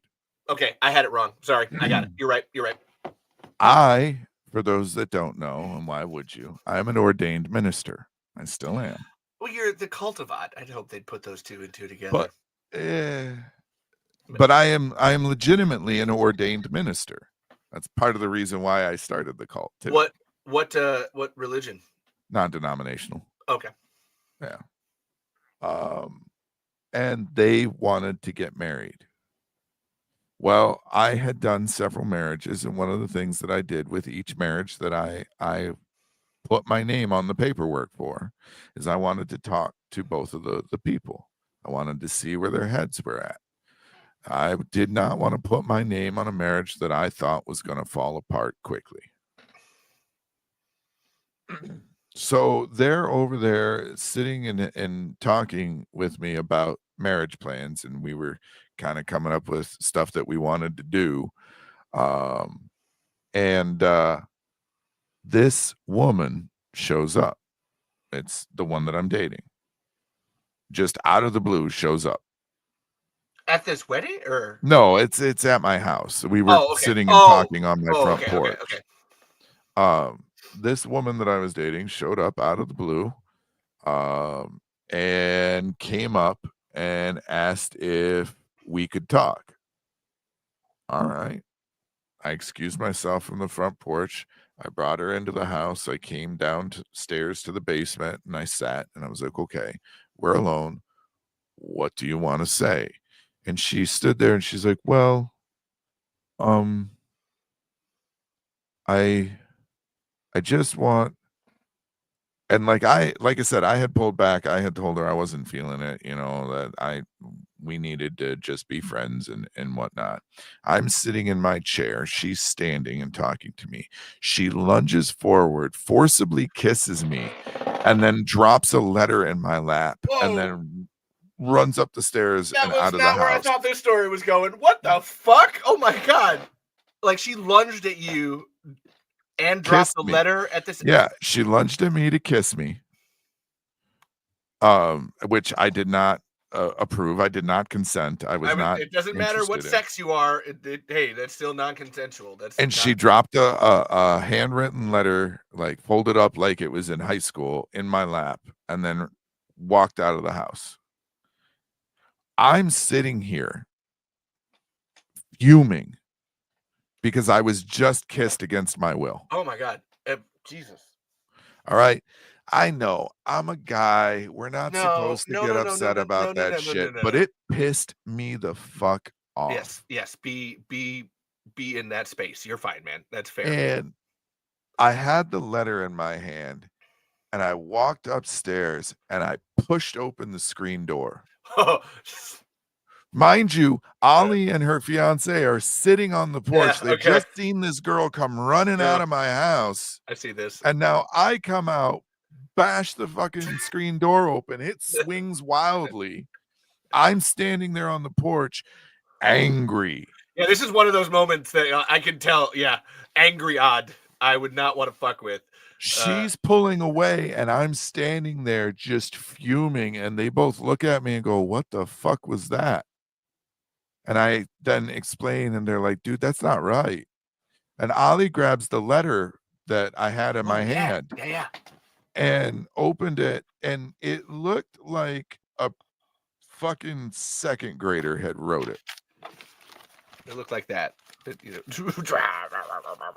I'm being mean to myself, but I get you. Like, it said, sorry, I was being unserious. Let me pull back there. So the very start of it, and then this continued throughout the rest of the letter with misspellings. Oh, okay. Handwritten, mind you, not typed. So you have time to read it and fix it, right? Granted, there's no red squiggly line, but it says Fristoval. And the rest of the letter was just as misspelled. And it was just this whole, like, I really enjoyed our us hanging out. I don't want to be done, please, blah, blah, blah, blah, blah. And like, telling me that she respects my decisions and whatnot and everything like that. And it just pissed me off even further.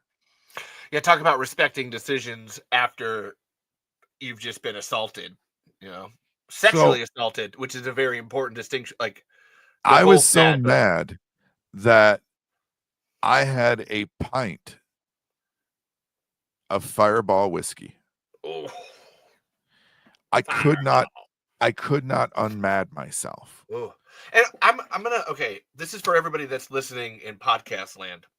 Odd looks like your stereotypical biker. Do you know what I mean when I say that? Like Odd's I do. a bearded bald man, bigger fella. If you had full tats up your arms and a leather jacket and you were on a Harley, yep, you look. I'm now just realized I was trying to think about how to like your in my mind, I have exactly what you look like with like you being angry and coming out. So I need to describe that for anybody Yeah. that's listening in audio land. That Odd looks like if you were to go into a biker bar, one of the 20 different varieties of big bald headed bearded guys is that. So imagine a guy like that being that pissed and then having to do the fireball whiskey thing. Like, Yeah, well, the reason I did that is because I don't drink at all anymore. It makes me sick. I don't like it. I've never liked booze to begin with. cheers.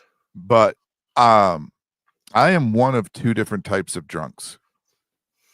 I am either a happy drunk or a sad drunk, but I have never been an angry drunk. Were you And that night? I was a happy drunk. Okay. And that's why I did it, is I slammed the fireball whiskey. Ollie saw me slam the fireball whiskey. It went down like water, Levi. Oh, yeah. Not even a at For the how end of hot, it. for how fiery you probably were, I can imagine that went down like whoosh. Yeah, it was and gone. And she just looked at me and she's like, holy shit. I was like, yeah, I give it about 20 minutes and my mood will change. And I was happy the rest of the night. You know, we hung out, we shot the shit. Her and her fiance hung out most of the night. I had found out earlier that there were issues and stuff and whatnot. And slowly but surely over the course of the next few weeks, Ollie and I kind of got closer as her and her fiance drifted apart. Mhm. And long story short, Ollie ran off with the minister. I don't think I've seen that movie. That would be a good one. But so that's how I met Ollie. Wow. So Right? then Ace got 4 hours at a yard sale. Ollie has like several years, and Corey's just like, yeah, he was there while I was moving some guy. Yep. That tracked. Again, that'll do it. That works. Yeah. So then I gotta ask, so what you were trying to say, like Ollie would have a different version of that story. What's the, I mean, you don't got to go into all of it, but what would be the difference there? I'm now thinking about it from her perspective where she's like, it's a matter of how honest, right? Like okay. how honest. And you got 70% honesty there. Okay. There's like 30% that I'm leaving out, but it's not necessary. Okay. Well, I would say as part of that story, the one that sticks out is that you didn't go into as much detail about the fiance and Ollie. So I can assume that perhaps, and honestly, you did lead up to it with I like to sit down and talk with them beforehand to make sure that couple is going ahead of time, being good together. So I can, and I'm saying these things out loud for the people in the audience that don't have your critical thinking skills on. That maybe it's sometimes more is said in what we don't say. Exactamundo. Wow. That was really great. Odd. That's the best question yet. That was awesome. And I have to follow it up with like the stupidest fucking question, just because that's how it works. What's your favorite Tremors movie? I'm sorry. It's such a fucking just hold on. Okay. I'm gonna run to the bathroom real quick while you answer this. But what's your favorite Tremors movie? Like legitimately. And obviously tell us why. I'm still listening, so I'll have it. But I got you. Go. What's your favorite Tremors movie, Odd? I know hey, you're not talking yet. I see you.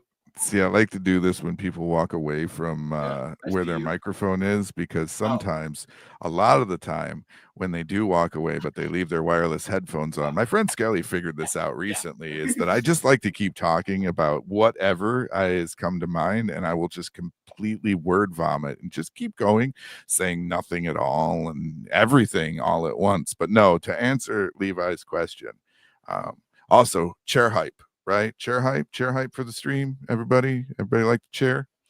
I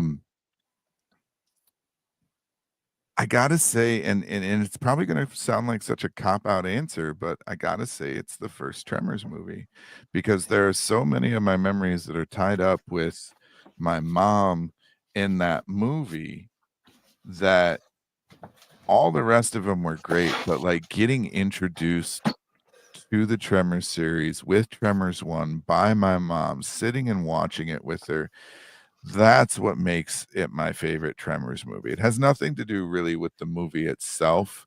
And this is the case with a lot of things, right? It may not necessarily be the thing itself, but the memories that are attached to it. Mm-hmm. I think I knew your answer was going to be Tremors 1. I didn't want to lead you, but you showed that hand by saying every other Tremors movie is as good as the one before. So then that means timeline wise, it still goes back to that number one. There's only one other series that I feel that about too, and that is the Men in Black series. Oh. Yep. Even like the new one, the Men in Black International? Yeah. I didn't hate it. I feel it had enough of the heart and captured the spirit of the previous three. Yeah. They're good, cheesy, fun movies in the same way that Tremors is. So I'll buy that. Not going into it expecting highbrow. Yeah. Like Final Destination. I know that people are just going to get killed and offed. I know if I watch Fast and the Furious, cargo fast. I know these things. The Kingsman series too. Yes. Although I must say the prequel, The King's Man, has one of my favorite depictions of war right in the middle of it. Have you watched The King's Man? Not yet.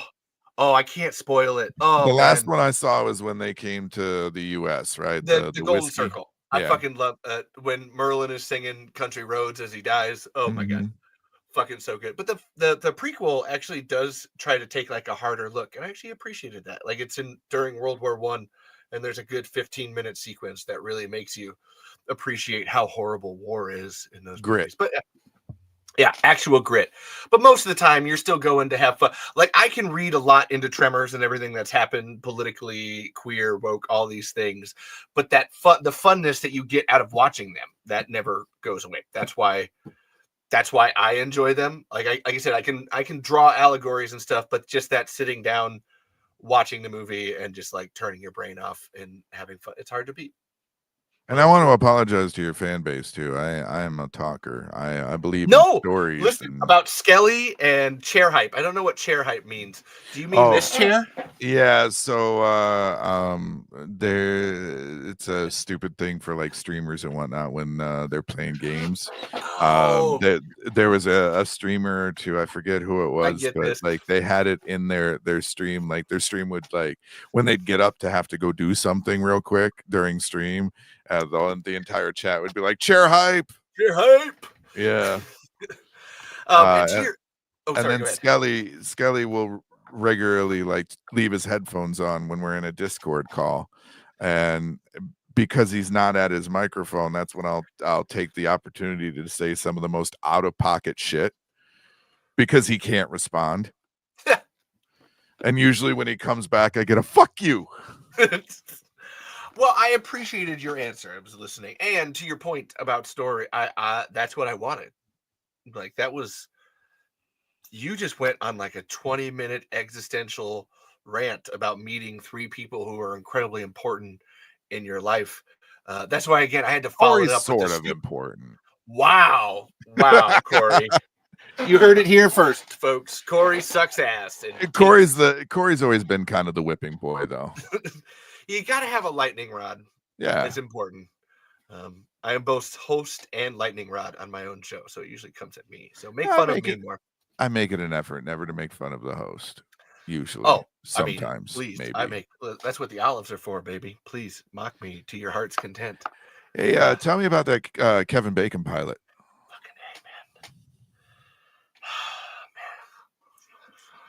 It's a tax write-off is what it is, okay? I'm sure. I know. Nobody wants to hear me fucking rant about the goddamn Kevin Bacon pilot. It's bullshit. I got 8 episodes of my show on it. Go watch those instead. We're here for Odd. Speaking of story, fucking Alex is here. Of course he is. So, what's your favorite of the creatures then?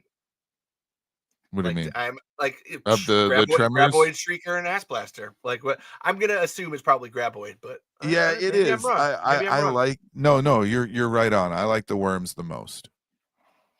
Right? Like I like I know they're not technically worms, but yeah, I like the worm version the most.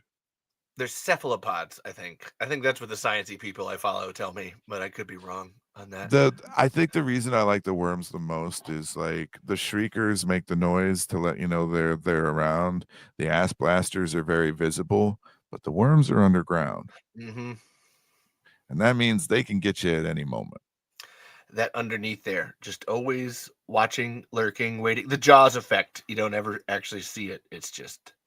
It's kind of like why I like Freddy too, right? Like Freddy Mm, comes at you when you're asleep, when you think you're safe, and then you add in the fact that he teases you and he makes yeah. fun of you while he's killing you. Yeah. You We know, all he got to fall asleep eventually, man. Oof. yeah, he gets you when you're not looking. Yeah. And he likes to have fun too. That's a series I have a hard time watching because it just like that I don't man, we all gotta sleep. Freddy just scares the fuck out of me. Like I can deal with like Jason. I just can run fast, or a gun or anything else. Michael Myers, same thing, whatever. Fucking Freddy though. Oh, how do you no, no, I can't fight that. Same Never with sleep Hellraiser. again. You can't I can't, yeah, I can't. I'm out. I'm dead. I'm gone. Um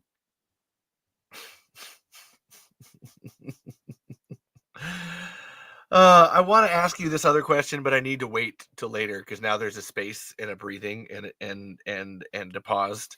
Um, you once asked me when it comes to Tremors, where does it go from here? That was 3 years ago.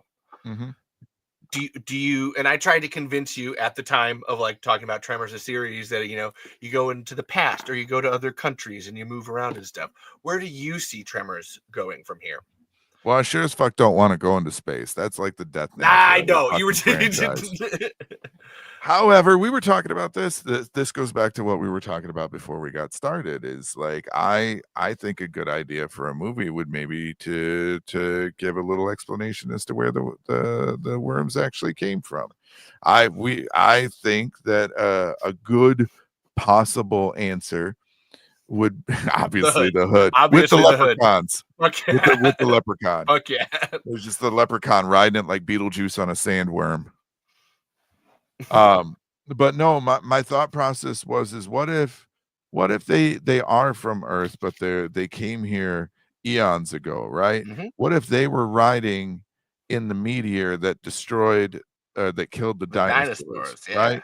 You'd only need three of them, three, maybe four at See, I'm gonna most. say 4 because that again, we were talking earlier. It's always 4 in every movie. Like they hatch in 4s. So let's Yeah. go with that just to keep it. So you have four of them in the meteor that smashes into the Earth and wipes out the dinosaurs. Maybe they go dormant for a little while. Maybe they were dormant. Maybe they were hibernating. Maybe they do hibernate. That's Yeah. that's why there's They activity at only show certain up points every going couple on. hundred a year. Yeah. Yeah.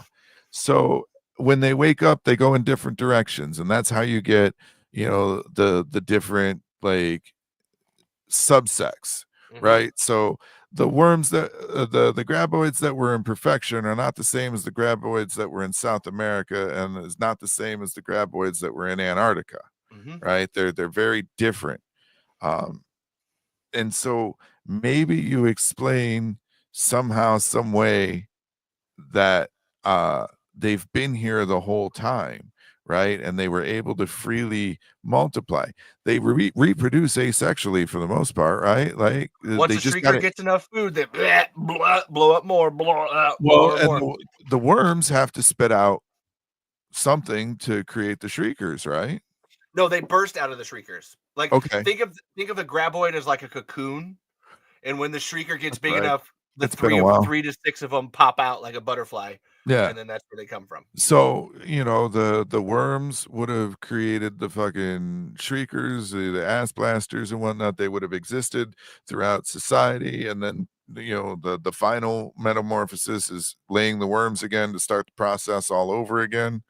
And I don't know, fucking prehistoric goddamn graboids, cavemen fighting Yeah. graboids. That's Could you actually imagine the Aztecs having to fight the Ugh. graboids? That's actually a script I have for Tremors Ouroboros. It's just in the past, like dinosaur time, Mhm. like in perfection. And it's honestly, it's a graboid so big it can pull a tree down. It's that big. And I wanted to use there's a Jorgamundur, it's the world serpent. It's Mhm. from Norse mythology and Mhm. stuff, and tying in this idea of like they've been around so long that they've started to seep into our culture in different kinds of ways and stuff. So Yep. yeah. And then, like I said earlier, a predator versus graboid strikes Oof. me as, being a solid choice. It's a matzo ball. I'll take that. All right. On that note, when you first met me, did you think I was a crazy person? No I more have than the this. next. Well, I mean, okay. So this whole journey, you've been around long enough to know the show and everything Mhm. else, and everything I was telling you back then. Hell, you literally were asking for a Tremors fest, like in that episode. Like, why is there a Tremors meetup? Is there a Tremors convention? Mhm. And I'm like, I don't know. Let's make something happen. And now it's happening. I'm here doing it.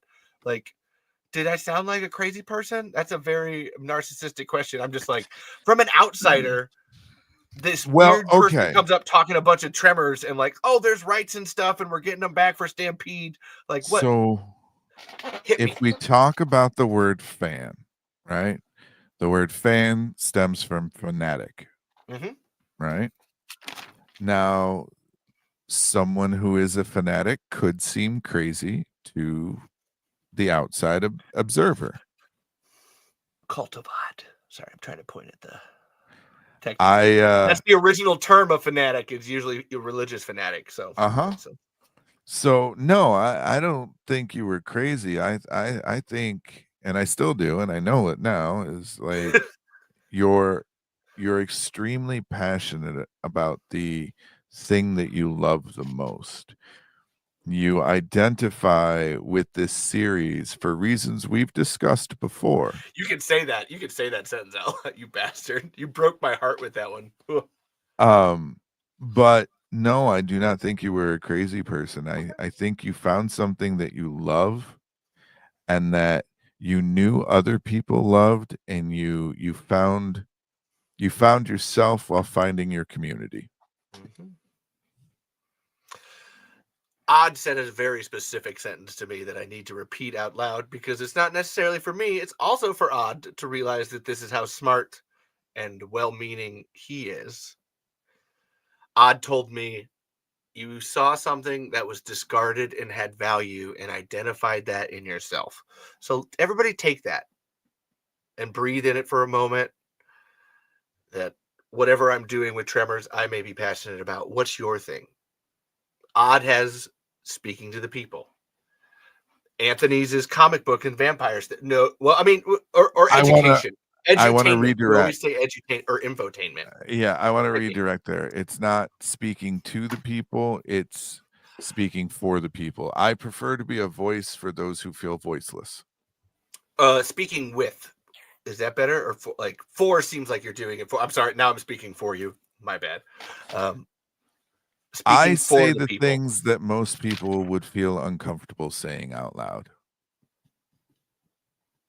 but in a good way. And unfortunately, the bad way, too many people are comfortable saying. So if you could completely change this show into something better, what would you do? What show?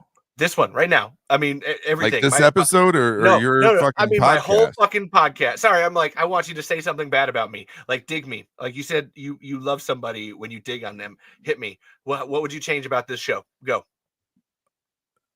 Nothing. Puppets. Wow, Anthony says fucking puppets. Nothing. Nothing. No, because your show has evolved from when we first met. Oh my god, yeah. You have found your way, and you are continuing to find your way, and it's not for me or anyone else to muck with. I know. I just want you to just to punch me once. I was just just tell me I Levi, suck. Levi, it'd be like kicking a fucking Care Bear. I'm not gonna do it. I mean, come on.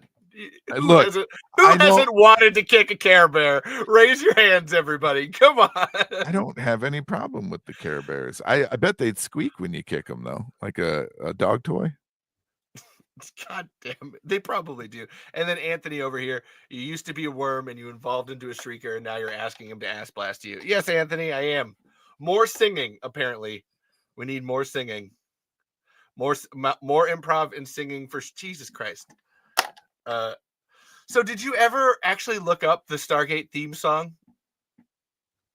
No, you didn't. Did I send? I'm pretty sure I did send you that link. I think I forgot. Yeah. So you were giving me, you didn't believe that there was an actual Stargate theme song, and you thought that I was just making it up. And you know what? But I chose didn't. to believe. You chose to believe, and then you stopped me singing. So I'm gonna be this Colonel O'Neill, but and Carter and Daniel and Teal'c. Look out for And that's another that. olive. Go, go, go, go, go, go, go, go, go, go out. Yeah, I had to finish it. I didn't. Yeah, Stargate. We needed an olive counter for this episode. Somebody once they put this up on YouTube, once Levi puts this up on YouTube, I want one of you to grab it, re-edit it, and put an olive counter up. You know, the best part about AI now is that you could totally just like look for the word olive every time, because I usually say it. So olive juice. I think we need an olive intervention. But it's good. Like I said, I feel that you really did find your way. It's still a chaotic mess. Oh yeah. Right? But you own that chaotic mess. Ah, damn it. Again, you don't have this background if you don't know what you're doing with it beforehand. Yeah, it's kind of like herding wet cats. I don't know if you've ever, people. Yeah, I don't know if you've ever tried to herd cats, but wet cats are really fucking hard to herd. That sounds terrible. I have herded cats before, but never wet cats, and that just sounds. I don't like any part of that. So, Odd, why do you like interviewing people then? You talk about it on your show, like at least, well, when I've started to skip ahead and hear you talking about doing your interview sections, that you almost like doing them more than the regular show. Like, why do you like interviewing people? Well, I haven't done it in a while, and given the new format of the show, it doesn't really lend itself to doing that. I'm speaking from the past, where like I'm asking these questions as a listener, making my way. Well, if you're speaking from the past, you need to use the old timey radio voice. Well, listen up here, Odd. I need to know what kind of interviews you got going on here. You got them here. Oh, I'm gonna eat this fucking olive. I'm gonna drink the whole goddamn juice, you bastard. Oh! I got them to do it. I told them to before. I was like, I'm gonna make you eat so many olives because you're ADHD and I know how to trigger you. I knew that one. I walked into that one. I turned the handle on the door. I said, "Hello, I'm here. I'm gonna do this impression," and I walked inside and sat on your couch. Yeah. So to answer your question, though, why the interviews? You bastard. Where is it? Where have I said it? Where, these things are killing us. Okay? These things are making everything impersonal, everything spoon-fed to us at a lightning pace. These things have killed some of the best parts about society. And I'm hoping we get back to it at some point. And what I'm talking about is we are natural storytellers. All right? Way back when, before we had radio and TV and phones and computers and podcasts and fucking Elon Musk trying to jam porn right into your brain. We had a circle around the fire of sharing our stories. Yeah, we had campfire stories. And by doing interviews and sharing stories from my own life and getting others to share stories from their life, because like Ace and Corey and everybody would share stories, wouldn't necessarily an interview though. Yeah. But the reason being is I like stories. I like hearing people's stories. I like learning the mythology and the folklore of individuals. Now, I have no idea if the answers they're giving me for the most part are correct. Sure, during an interview, you can fact check some stuff, but like other stuff, right? Like if it's like a behind the scenes story or something like that, where like there was like 3 people in the room and nobody's really willing to talk about it, you just got to take it at face value.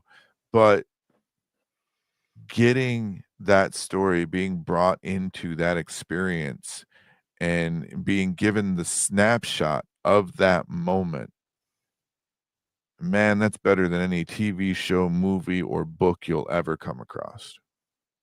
It's intimate.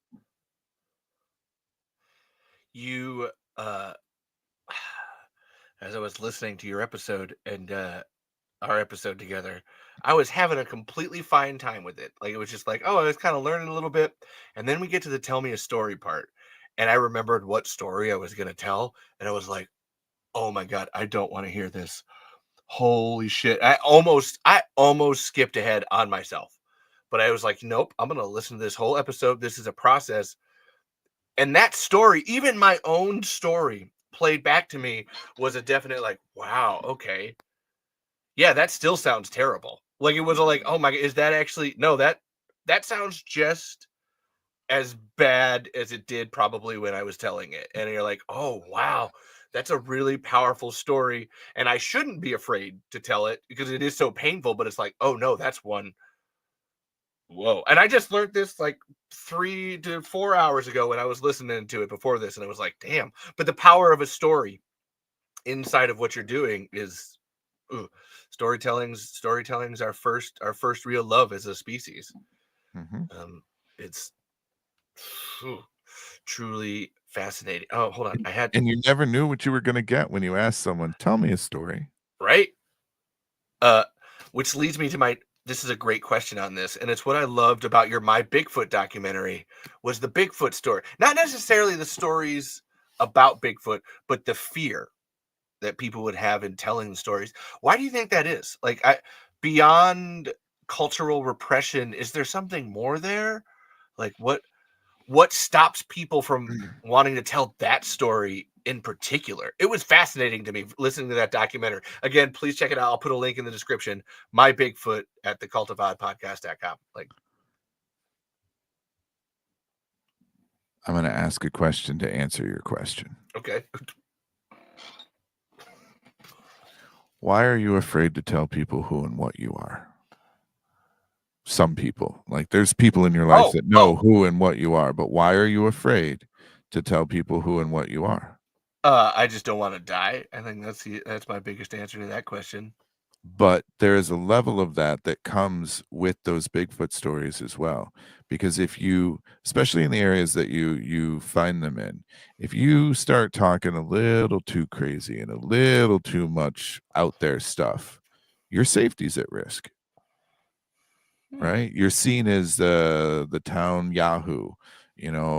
Maybe opportunities start drying up for you.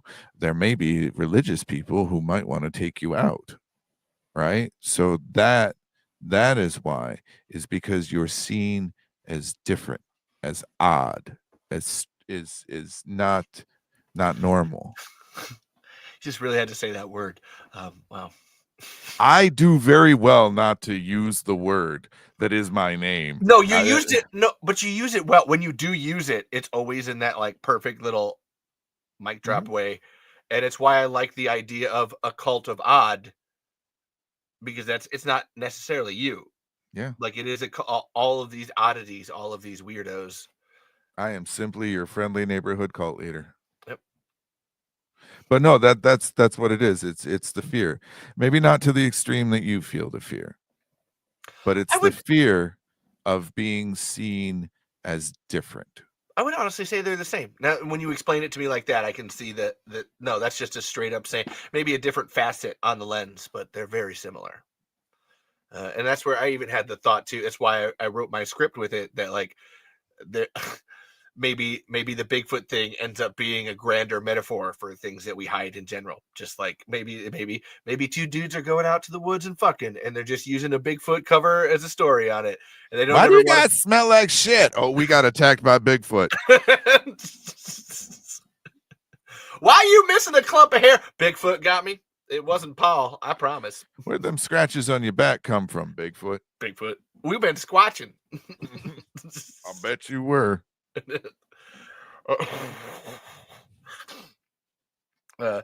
So,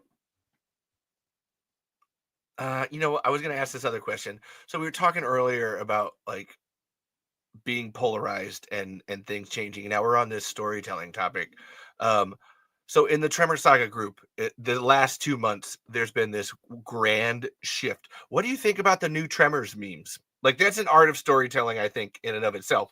Meme makers, I love watching people make memes.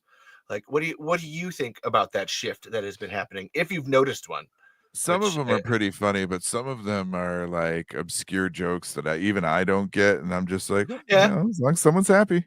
Yeah, okay. They don't That's seem, you know, all that offensive or anything like that. They're just memes. My favorite are the ones going after the people who'll be like, I joined this group for giant worms, not gay people. Surprise! We were here the whole time, motherfuckers. Locked and low. You're talking about a series about phallic-looking things that travel under the ground that transform into other things. If at any point you didn't think it was about gay or trans people, Val and Earl are like the gayest you can get without actually getting into a Brokeback Mountain type situation. You're talking about a series with creatures that transition. Not once, but twice, too. And that are asexual. Exactly. I didn't think this was about anything gay. Well, then you weren't paying attention.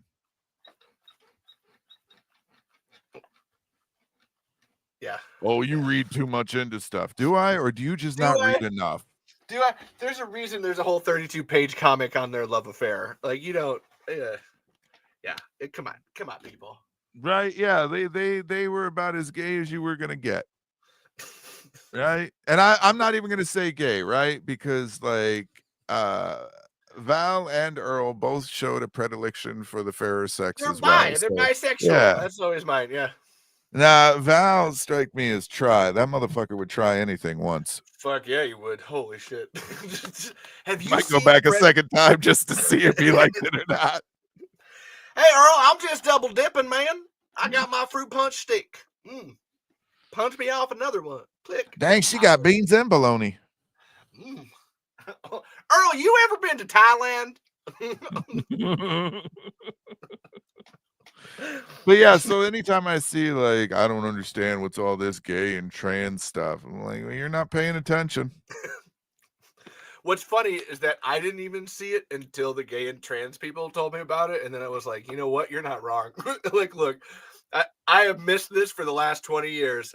Now you've told me I can't see it any other way. You're right. I'm out. You win. Look, when I first met you and saw that you were, you know, as big a fan as you were and what you were doing and everything, that's when it really all clicked for me. I was like, this makes total sense. Right? Like I am a cis hetero white male, right? I love women. I am as straight as they come, right? And you know, I look like I should be part of the problem. Like I said, stereotypical biker guy. That was But when I met Levi and I put 2 and 2 together, I came up with 4 and went, holy shit. Right? Makes perfect sense. Not even going to question it. Right? Like I said, it's my job to look this stuff up, and even I'm like, of course. Yeah. Why well, not? Like okay, so some of the other like predominantly rainbow friendly productions, right? You've got Tu Wong Fu, Thanks for Everything, Julie Newmar. You've got Priscilla, Queen of the Desert. You've got the Rocky Horror Picture Show. These are things that are overtly there. Tremors was there the whole time. Yeah. Right under the surface. Just right in the metaphor and everything's right there. Yeah, Like right just under waiting the for you. surface. And even in like looking at those other movies, they may be like overtly campy and gay and everything that they're doing. Somehow Tremors is gayer and campier than even any of the like. I think honestly putting Rocky Horror Picture Show and Tremors up next to each other, Tremors is somehow the campier one to me. Yeah. Like, Frankenfurter swinging I'm a sweet transvestite is less gay than Val yeah, and Earl. it really is. I'm sorry. I'm like putting the two movies in my mind, and I'm like, yeah, no, yeah, that movie's way more hetero than fucking Tremors is. That's amazing. Mhm. So on this note, so there's another show that people cry the wokeness about, and it's really we don't have to talk about it, but I have to ask, who's your favorite Doctor? I know you're a huge Doctor Who fan. Who's Oh, your favorite? Who's your favorite Doctor? mm, I always feel like this tells a lot about a person. My favorite is Peter Capaldi. I am a huge 12 nerd because he was a nerd like me and oh, grew up to be man. the Doctor. That's Okay, so my first Doctor was Tom Baker. Yep. Okay. Tom Baker is my first Doctor. My grandfather introduced me to Doctor Who. PBS, baby. Yeah. So that's my first Doctor. I liked Eccleston, but I don't know if I liked Eccleston's Doctor for the fact that it of what they were, or the fact that they had brought Doctor Who back and had really done it for a new generation and made it interesting again. I really, it's so hard to pinpoint. Oh no, one. please, there's no real like when I say 12 is my favorite, I'm well aware that oh my god, I love 15 and 13 and Okay. and 3 and 7 and everybody else. Just hit me with whatever you're feeling. We're gonna talk timeline here, okay? Okay. So when Eccleston came back, and I like the Doctor overall, right? I don't care what incarnation. But there was there was a definite shift that I noticed when the Doctor came back as Eccleston, right? He was angry, he was smart assy, he had been through the time war. He had a great he been a through chip hell. on his shoulder. Yeah. Okay. Then he regenerated into David Tennant. Yep. Tennant is honestly one of my favorite fucking Doctors. I mean, like he's up there. But I love David Tennant in general. Like, oh yeah, that man. I don't think I've seen him in anything bad. But there was less of that edge, but there was more of that impetuousness, and it almost felt like Tennant's Doctor felt like he was constantly running out of time. Why do you write like you're running out of time? There's that Hamilton. You know, his Doctor actually has the shortest timeline. His is only alive for like 4 years. Right. Like legitimately, like he has no time. He's dead really quick. When Matt Smith took over, everyone shit on Smith because like they thought he was stupid. They thought he was too goofy. And what I pointed out towards the tail end of Smith's run is that the Doctor was regressing from guilt. And lo and fucking behold, when they finally got to the end of Matt Smith's run, it's exactly what it was. He forgave himself for the time war because he understood that everything was safe. They were in the painting. They were okay. And when he transformed from Matt Smith, he became Peter Capaldi. He was an old man again. He was kind of surly, and he was in the universe to just kind of fuck shit up and have fun. Yep. To be the Doctor, to do good, to like, what is it like? What does it mean? He actually 12 has one of my favorite speeches of the Doctor, where that whole first season he has, where he's like, "Am I a bad man?" That's like the theme. Is like, am I a bad man? And trying to come to terms with that. And then in the last episode of that season, he goes, I'm not a bad man, and I'm not a good man, and I'm not a president, and I'm not a general. And but he ends with, I am an idiot. Yeah. I'm just passing through, helping out, learning. And like it's such a great capsulate on like, am I a bad? No, you're neither. You're just a dumb guy that really wants to help. My honestly favorite part of Capaldi's run was like right at the beginning. It was like one of the first or second episodes, right? When him and Clara are on this spaceship and they're trying to introduce themselves to these people. And you know, he says, I'm the Doctor. Yeah, she cares, so I don't have to. I love that. I was like, perfect. That's the companion. The companion cares, so the Doctor doesn't have to. Now, now we move into oh my god, I can't remember her name. Jodie Whittaker. Jodie Whittaker was a good doctor that suffered from bad writing. Mm-hmm. Okay. It was hard to watch, but not because the doctor was a woman and not because, the female lead. It was bad writing. Yeah. Yeah. All right. And we're coming from Tremors land where we like 5, 6, and 7 people. And even we're still, it was let down. That was a letdown of a couple of seasons. But I have to say that Ncuti Gatwa has stolen my heart as the doctor. Right? Again, cis hetero male, absolutely in love with Ncuti Gatwa's interpretation of the doctor. I love that he's fun and he's loose and he's free and he's free. He's free. very fluid. Yeah. And that goes multiple ways with a black doctor, but then also 15 is at that point where all of that guilt, all of that stuff that he's dealt with at time, where everything that built up, and then David Tennant came back forward to really rehash out. He's finally like at peace with it. Yeah. And now he's on an actual new chapter and like living that. And you can feel that first scene of him in the Christmas on the church on Ruby Road where he's dancing. Like the doctor's just actually like dancing, and you understand that this is like like multiple thousands of year old creature just hanging out with 20 and 30-year-olds dancing. Mm-hmm. And the beauty of that, the freedom in that moment. I fucking love Ncuti. But yeah, there's something to love about every doctor. But as they say, you never forget your first, and Tom Baker was my first. That's fair. That's fair. I have all of them on a hard drive, so I have all the old and new Doctor Who. So I love them. I have all. Disney Plus. Oh, that's fair enough. Okay, so I need you to tell us why Travis and Jamie Kennedy is actually good for Tremors. You were right. Listening to this, our previous episode, you liked Jamie Kennedy and Travis's character, and even you said something about knowing conservative people that have had kids like that and stuff. Like, why should we appreciate Jamie Kennedy more in Tremors? Maybe not in real life. Let's not look at real life Jamie Kennedy. He's the character of Travis was essentially the Val to Bert's Earl. Ooh, I like that. Right?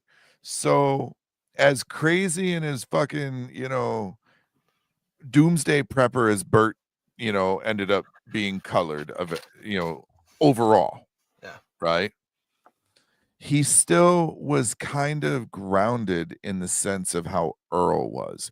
Earl was worried about today. Val was worried about tomorrow. I would flip those. Earl was always, because Earl is planning. No, you're fine. I just had to. Yeah. Val was the one living in the moment. Earl is the one planning ahead. But I see what you mean there. Yes. And so Bert struck me as he was just trying to get through another day. Right? He just wanted to get through another day, live his life however he wanted, maybe hunt some fucking worms. But Travis pushed him into a sphere that made him uncomfortable because he was trying to show Bert that he had more value than I think Bert perceived himself to have. There's a specific line. You're underachieving big time, my man. Like, how many Twitter followers you got? 0. You should be a global brand, man. Like it's he literally says it, and I will happily eat that olive for doing that. Like, I think that's more of a quote than a fucking impersonation. It counts. I wanted to count it because of that. Yeah. But so what Travis did is push Bert into the spotlight where he should have been to begin with.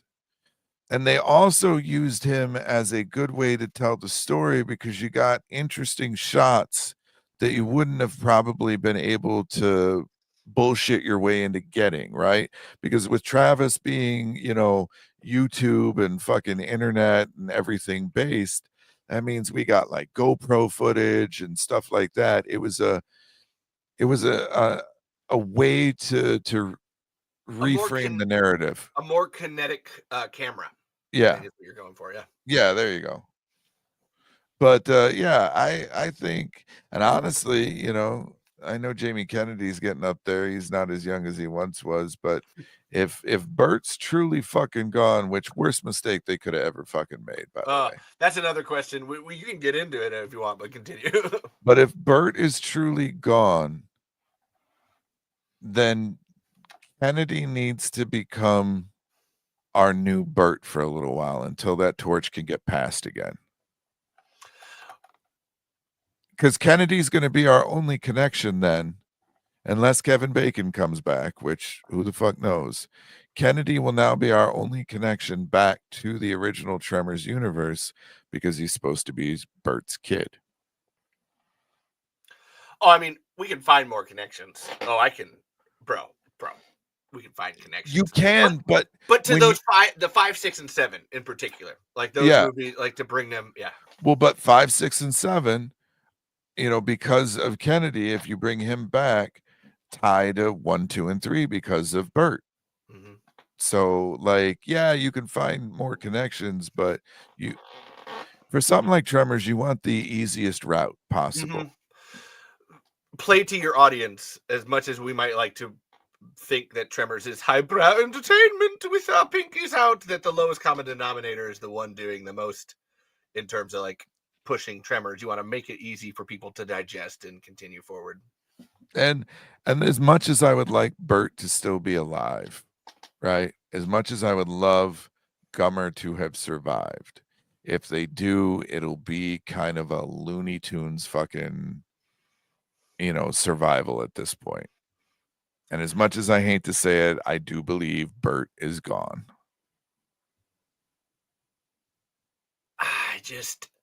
How would he have gotten out of the country that they were in? How would he have gotten back home? He's Bert. I'm just gonna keep doing. He's Batman. He had prep time. He's Bert. He's Bert. But he's completely out of ammo. Yeah. Like if they brought back Iron Man to go with me. I don't know how to say your name in Irish. But yeah, like I'm gonna yes and you and say that yeah, it's hard to bring back a character even after they've dead. Like for me, it's not. We talked about it in the interview episode.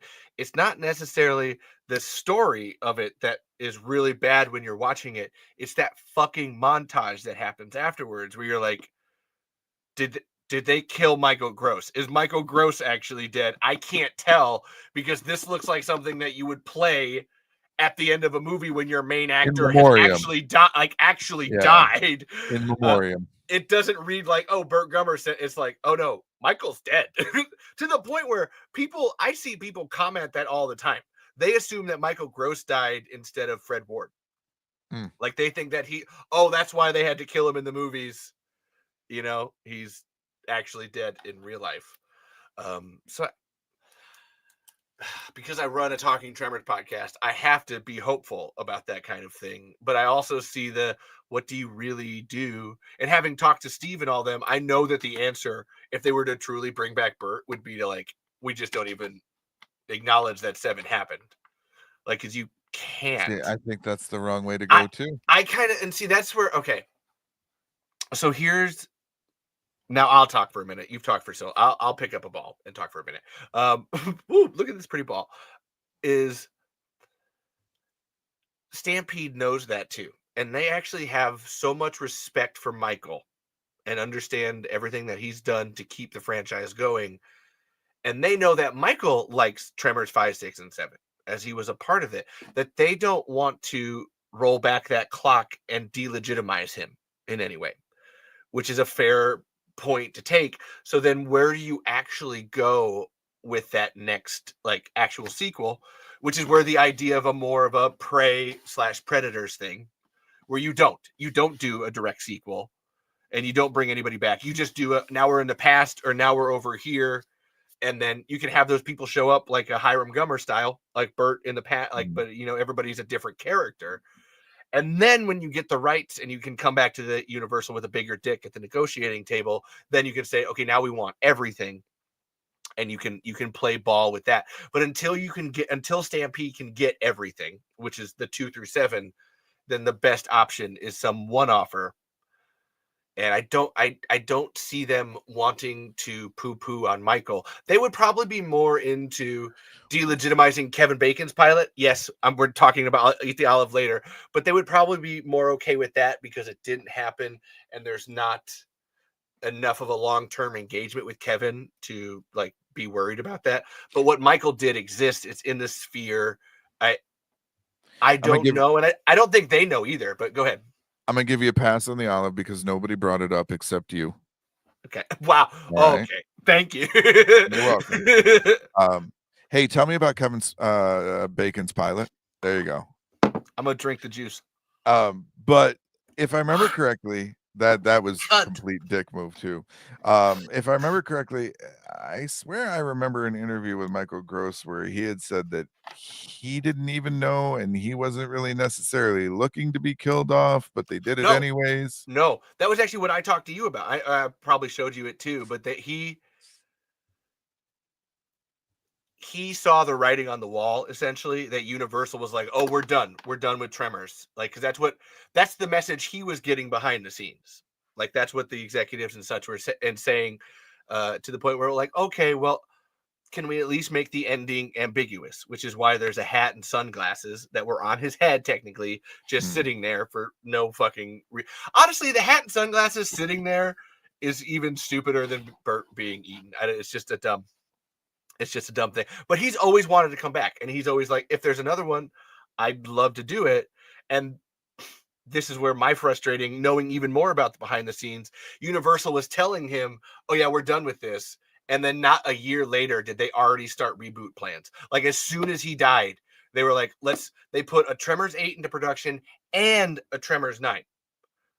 So while Universal's telling Michael Gross, we don't want you anymore, with their other hand, they're going, okay, let's make more of these. So it's for my end, I want him to be able to come back because he deserves that he deserves an actual ending, not just that montage. But I wonder how to play the respect on that. Like, I'm to separate my own fan desires from what should happen is very complex, and I don't know. Like, I know all of the pieces, and that's still one where I'm like, I don't know. I feel like everybody in their hearts wants to do the right thing. And I mean that from the Stampede side and the Kevin Bacon side and the Michael Gross side, that those people do want to do a good story. But then there's this Universal element over here that wants to just fuck things What up. did Stampede get the rights back to then? Is it just the first movie? To the original script for Tremors 1, which is, so here, oh man. I'm going to have to ask you a really good question after this because I've talked too long. They got the rights to the original script Beneath Perfection back because that's the one they were shopping around town from 1985 to 1989. That was the script that they had before Universal came in. After 35 years, they can get the rights back to that. But what that also means is because the script was called Beneath Perfection, they don't have the rights to the Tremors name. Anything they make, if a movie or any otherwise, it can't be called Tremors. To the point where I just saw the people that put out the release for the Tremors novel that's coming out, the novelization. They had an original release from 3 days ago that was the novel, and it's called Tremors on it. And I was kind of looking at it like, are you sure about that? Just today, they put out another release that said, oops, we actually have to change that. And now the novel cover says Beneath Perfection, because that's all they're allowed to use. They can't even draw Val. They can't draw Kevin Bacon as Val in the book. They can't draw Burt Gummer. They can't even use the design of the graboids because Alec Gillis and Tom Woodruff Jr. technically came up with that by being paid by Universal. It's all of this crazy shit that, like, they only have exactly what's in the script. No more, no less. And that's where the best thing that they can do, and I'll finish with this, is some kind of like Prey or Predator sequel where they go off to another location, graboids happen, new story happens, and it's a huge success. And then what were they called in the script? Graboids. So they have the name Graboids. Okay. They legitimately have that name. and they have a design of a creature that it's like a worm, and its mouth opens like a flower, and it moves underground, and it senses vibrations. That's what they have. And then technically they have the character names and stuff like that, but it's still really hard to bring them back because Right. most of those characters have actually gone through changes. So anyone that was in Tremors 3 that was also in Tremors 1, which is Miguel and Melvin and Nancy and Mindy, and I'm now realizing most of those are M and N names. Sorry, that was it. But like they can't use any of them because they've gone through character changes from Tremors 1 to Tremors 3 that would have to be negated if they were bringing them back again. Seriously fucking complicated bullshit. Well, so they just reboot the series. That's where they don't. We were talking about that canon thing here, that Stampede really doesn't want to do that. They just want to do another sequel. Some kind of Graboids sequel. And that's Okay. That's where the ball's at right now. So this is super weird, but I'm already here. If you commented, I'm so sorry. Honestly, that's a good one. Just do Tremors on the Great Plains thing. I'm into that. That's fucking awesome. And Mehabab, thank you for being here. Tony Stark, all you guys. I missed your comments. I'm so sorry. So Odd. How did it feel seeing the Cult of Odd in a Tremors movie? It was fun. Yeah. It was nice. Yeah. So like the Mad World Radio name has showed up in a movie. Oh, really? The logo for MWR showed up in a comic book.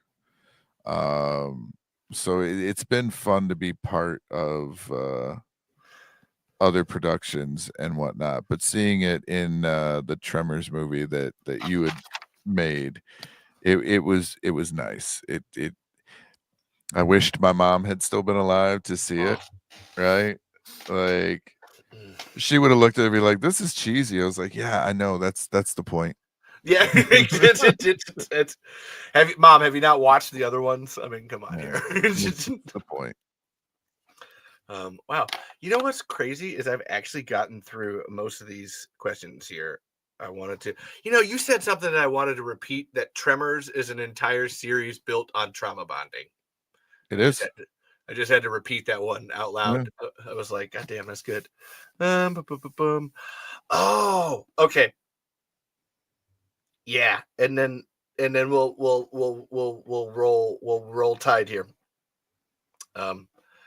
Okay, because this is we're gonna 1-2 in a jump in a shoe here. So, what do you think about the Burt Gummer character?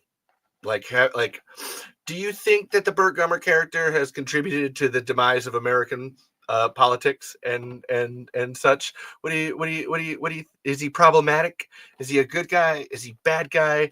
Should we look up to him? Should we denigrate him? Like, who is Burt Gummer to Odd? So I see how he could very much be the poster boy for all of the things that are problematic these days. I very much see how he very much looks the part. However, if you listen, this guy to what he says, this guy fucks.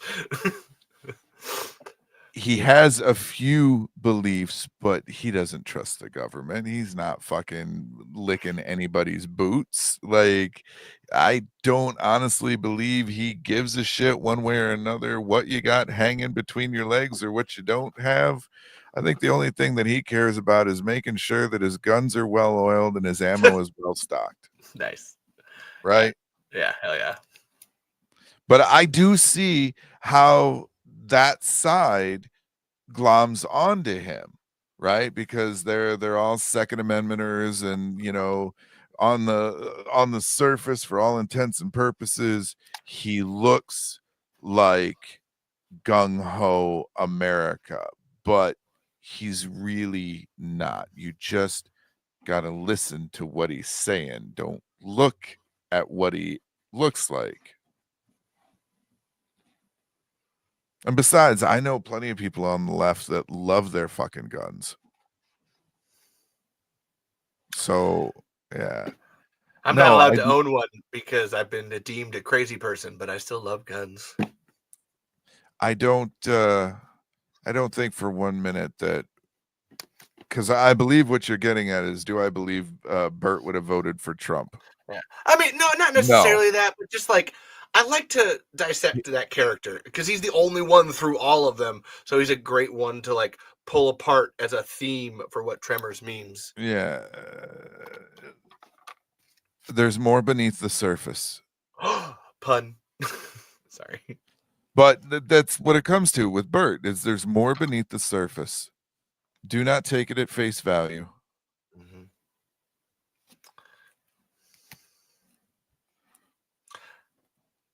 I stopped you. I'll pull it back up. I'll read it.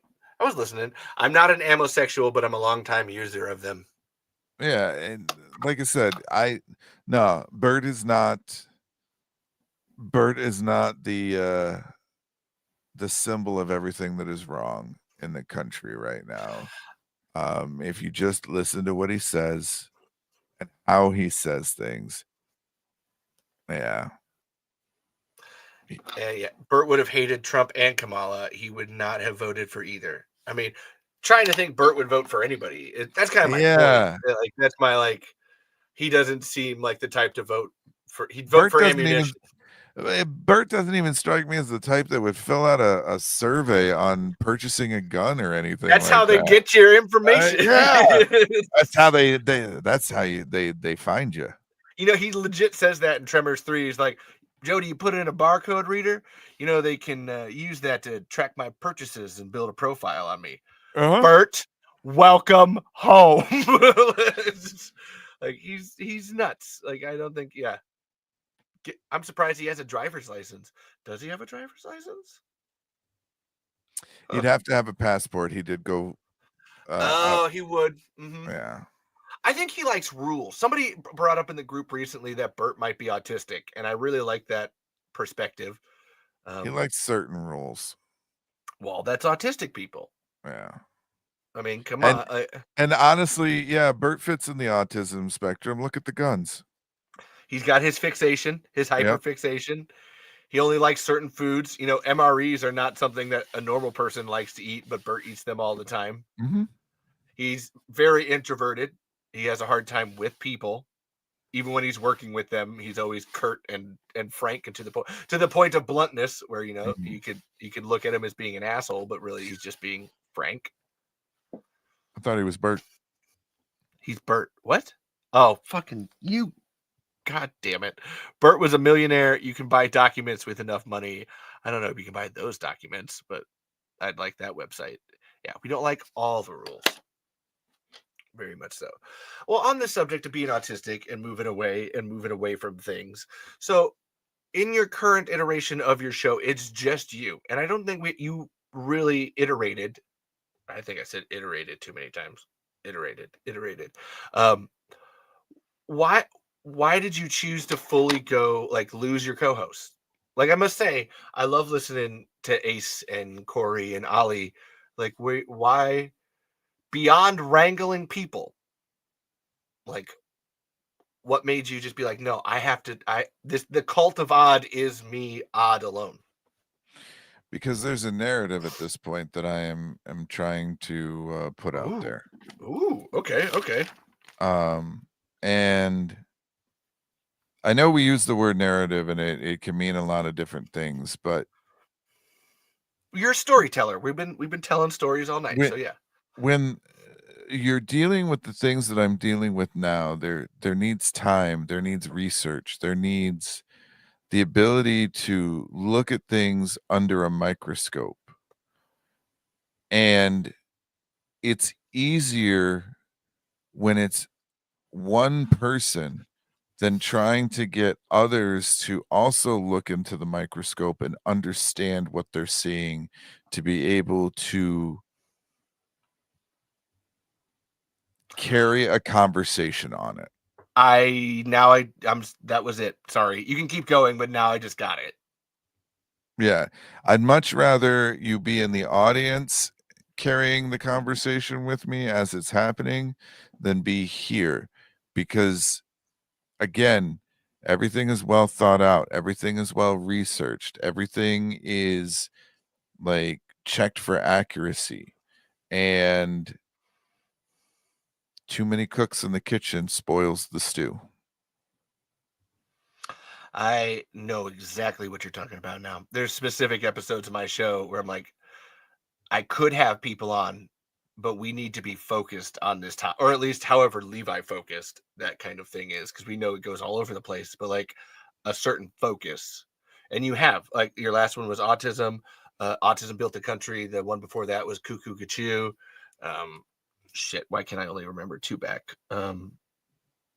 Was that the You're doing Treaty better of, than me. the Treaty of Tri- Tripoli. Tripoli, and then social media influencers. But the point being was that you have like very specific topics that you want to go after. And as much fun as it is to have Ace and Corey and Ollie in the studio and jumping around and stuff, that's where I can tell in the, like, it's around episode 30 before that Unfiltered Odd episode happens, where you're getting pent up, you're trying to go down a lane or whatever, and then Ace starts talking about some bullshit, and you got to follow it because you're doing your job as a host, but you can sense that it's what you don't say, that little nugget that's left, that's just gnawing on your brain. Okay, it was just interesting from a listener perspective. I was just wondering what caused that shift, and now you've actually made me see something in myself. I appreciate that. Thank you, Odd. Well, you're welcome. I don't know what it was, but you're welcome. That, as much, like I said, as much as there's a Levi level of focus, which is a very big shotgun, there is still a purpose to that. Even to this, like, to bring in another co-host for this, I want you to feel free and have your space and be open. And if there's a third person here, there might be that possibility of interjecting jokes. Even with what we have in the chat, I'm watching very carefully to be like, I want to, and if you're in the chat, I appreciate you, but like pulling things up that I know are actually to do with what we're talking about, to lead into other things and to grow beyond that. Like, I don't know, like here's one. Well, if you were here, Wayne, I don't know what this means. The store leading the fight against communism is having a blowout sale. Ammunition. I don't know what that means. Odd, you got anything? I don't know what that means. I don't Ammunition is from GTA. Okay. So I'm assuming it might actually be one of the commercials from within the game about ammunition. Oh, so hold on. Now someone's mad. Who is this? Who hasn't been on the show? If this is Andrew Bradford, I'm sorry. As I was talking about with Odd earlier, trying to wrangle people and get my schedule ready. Damn, a Ninja Pirate Cowboy? Yeah. Bruh. Oh, Andrew, I'm so sorry. No, seriously, it's not about you. Like I said, Odd was supposed to be on last week, but I fucked up and messed up the scheduling. Like, it's not. Yeah, blame Levi. It's 100% my fault, No. because it is just me back here doing this and stuff. I like to shout out Caitlin, my executive producer, who's much like Ollie, it like was and is for you, of like sounding board, but it's just me. So please forgive me if I fuck up. And if she you is expertly executive producing right now. Yeah. To the to the point. So here, this is to even go off of the point larger. Odd was giving me shit in the middle of his own show while I was listening to it that I hadn't had Odd on the show. So it was eventually like, okay, look, I can't listen to a live show now because Odd's just going to give me shit. So I have to make sure he's on now so I can continue listening to the live show without being called out. So yeah, Pirate Ninja Cowboy, you just got to start a podcast and talk shit about Levi until they bring you on the show. You know what? That's fine. Expand the universe, baby. I'm into it. Bring it on. Next week's episode is going to be titled, Why Hasn't Levi Brought Me Back Yet? So in fairness, I remember telling Odd like 3 years ago that I wanted him on my show. And I think you sent me a press kit too.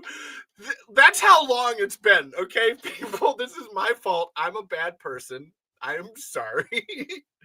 I'm doing my best here, but I thank you very much for being here, my odd man. And my last one. And then this is our ending. Can you tell me a story? I know I love stealing bits from other people to really close things out. And Odd always does this when he does his interview section. Tell me a story. Can you tell me a story to make it a question? Let's see. Honestly, you've been telling great stories. Yeah, I'm trying to all think night. of what would be a good story. I'll give you one from today.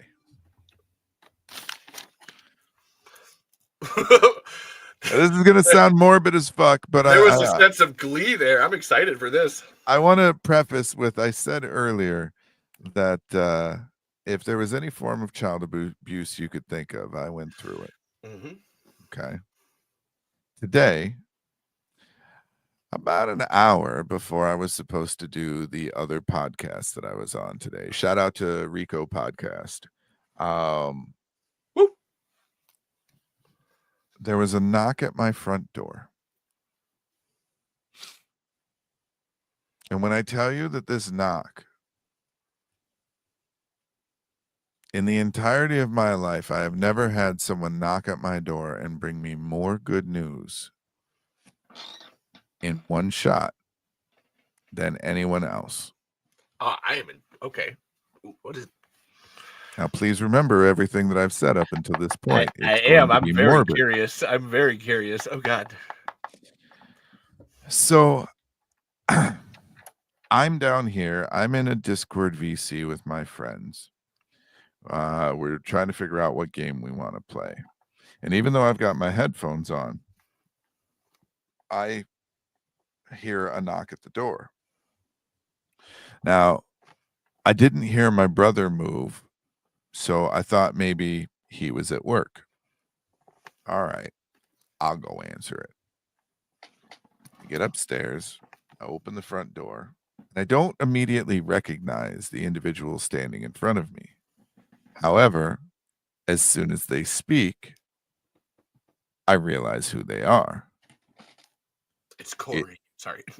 It is my stepbrother that I haven't spoken to in probably 15 or 16 years, maybe even longer. And he asks if my brother is here. Now, because my brother didn't answer the door, I assume no. So I proceed to tell him, I don't believe so. I haven't heard him move in a couple hours. He may be out with friends. He may be out at work. I don't know. And he says, well, okay. The reason I'm stopping by is because I wanted to let him know that his dad, my stepfather, is in the ICU currently, and it doesn't look good. He's probably not going to survive the day. And so we're sitting there talking, going back and forth, and eventually my brother pokes his head out of the bedroom door. And so I invite my stepbrother in because now I know my brother's home, right? And we get to talking.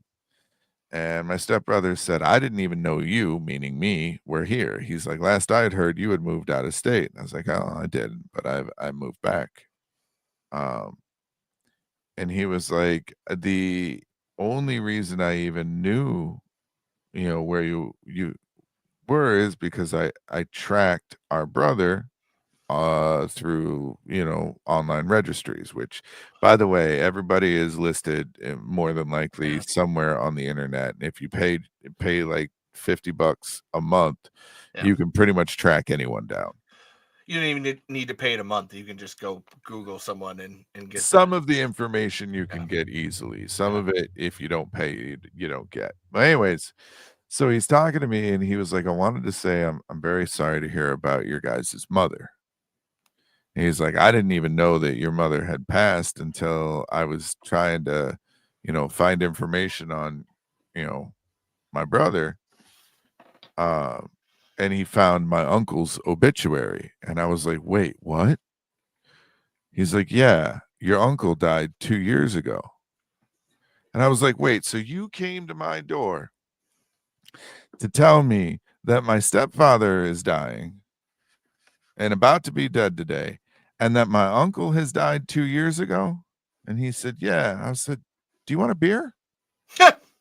gonna say, you said this was a bundle of good news at the start, so yeah, holy shit. Because that's like the best fucking news I've gotten all fucking year.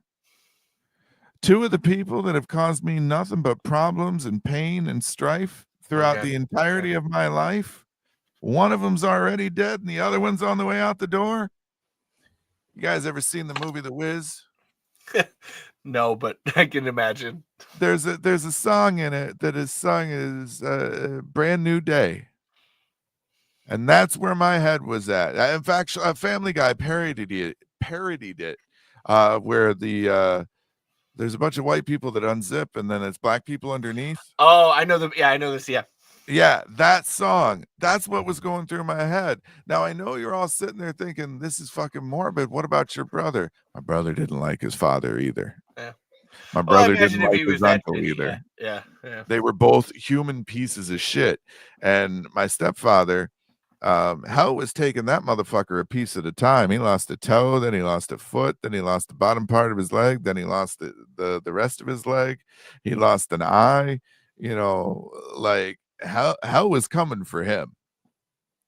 So yeah, that's my story. Today, at around 1:00 in the afternoon Eastern, I got Holy two of the best shit. pieces of information I think I could have. And I know it sounds shitty to wish people dead, but if you lived with the motherfucker, you'd probably wish him dead too. Oh, I get it.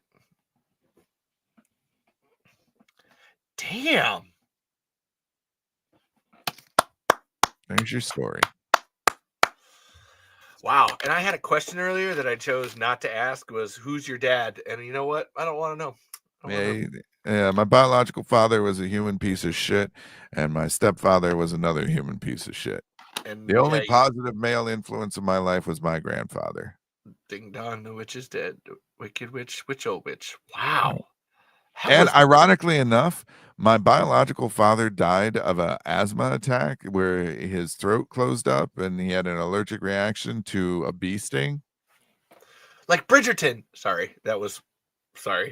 And my stepfather, the reason that he is dying is because they can't intubate him because his throat keeps swelling up. Oh. Just a fun coincidence. Too much of that. Oh no, he was a very staunch bigot and racist. Yeah, but those are always the one that suck the most dicks. Come on, you know this. Mean, maybe. I know the Republicans like grinders, so maybe. And maybe, perhaps. Wow, that was amazing and powerful. And even if I did have more questions, I don't think I'd want to ask them because it's a good story. Thank you very much for being here. It has a happy ending. Yes, it does. It does. Contextually speaking, yes, it does. Yeah, on the surface, it seems really bad, but once you have the context to go along with it, I was thinking more about like if someone just happened on this show in the last 10 minutes and they're listening to you tell this story without any other context, they'd be like, holy shit, this guy's fucked up, man. And I would be like, yes, but in a good way. Yeah, you're not wrong. I mean, I can't argue. That was beautiful. Thank you, Odd. And I'm gonna go through some thank yous and then we'll end this. I wanted to thank everybody that was in the chat today. Thank you, Ollie, Corey, Alec, Wayne, Woodgood, Anthony, Steven, Andrew, Chris, Daphne, and JTH. And if I missed your name, I'm super sorry, but thank you for being here. Thank you to everybody that I usually thank, all the people at Stampede and everybody that I mentioned. And of course, always thank my family. My mom, my dad, my sister, Shonday, Chantrell, Samaje, Shamar, Sahil, Sion. I love you guys. Thank you all. And as always, I'd like to thank my wife, Caitlin. Caitlin, you're down there. I love you. You better. I'm done early, babe. You get to play Sims while I get to watch TV. But yeah, Susu. What? Susu. What is that? What? Simlish. Oh, the language they speak. Okay. I've been learning about it from her. Okay. Susu all. But yeah, thank you everybody that's showed up. And I really do want to thank Odd Man here. If you haven't listened to his show, please just start at the beginning. I'm going to just say that don't pick an episode. Just start at the beginning. listen to the whole 3-hour episodes, every single one. Just take your time. Let that journey flow into you and expand. And that's let me inside of you. let him come in your ear holes. You're gonna get a lot. It's wet, I hot, warn sticky. you. Me and my couch have something in common, and neither one of us pull out. There's nice for the JD Vance fans in the audience. I see that. It was nice. You know our audience clearly. It's a lot of JD Vancers out there. Didn't you tell me you're supposed to end the show with some grand thought or some final word or something like that? Well, no, I'm getting there. I was Okay. just thinking, and then no, it's you. You always end the show, Right. or my guest ends. Were you? Hold on, back up. Were you trying to out-host me, motherfucker? Yes, It's you can end the showtime. show. You can end the show however you want to, in whatever beautiful way you want. And of course, if you're interested in Odd Show, links will be in the description when this is done. So, thank you very much. Here's what I'm going to say to each and every one of you listening. I know for the last 3-4 hours, you've seen a very intelligent but very crass man sitting in front of you. If you take anything away from this episode, I want you to know this. You are not broken. You are a beautiful mess yourself. And you should never be ashamed of what you love, who you love, or how you love. Each and every single one of you is valid. Don't let anyone ever tell you any different. Good night.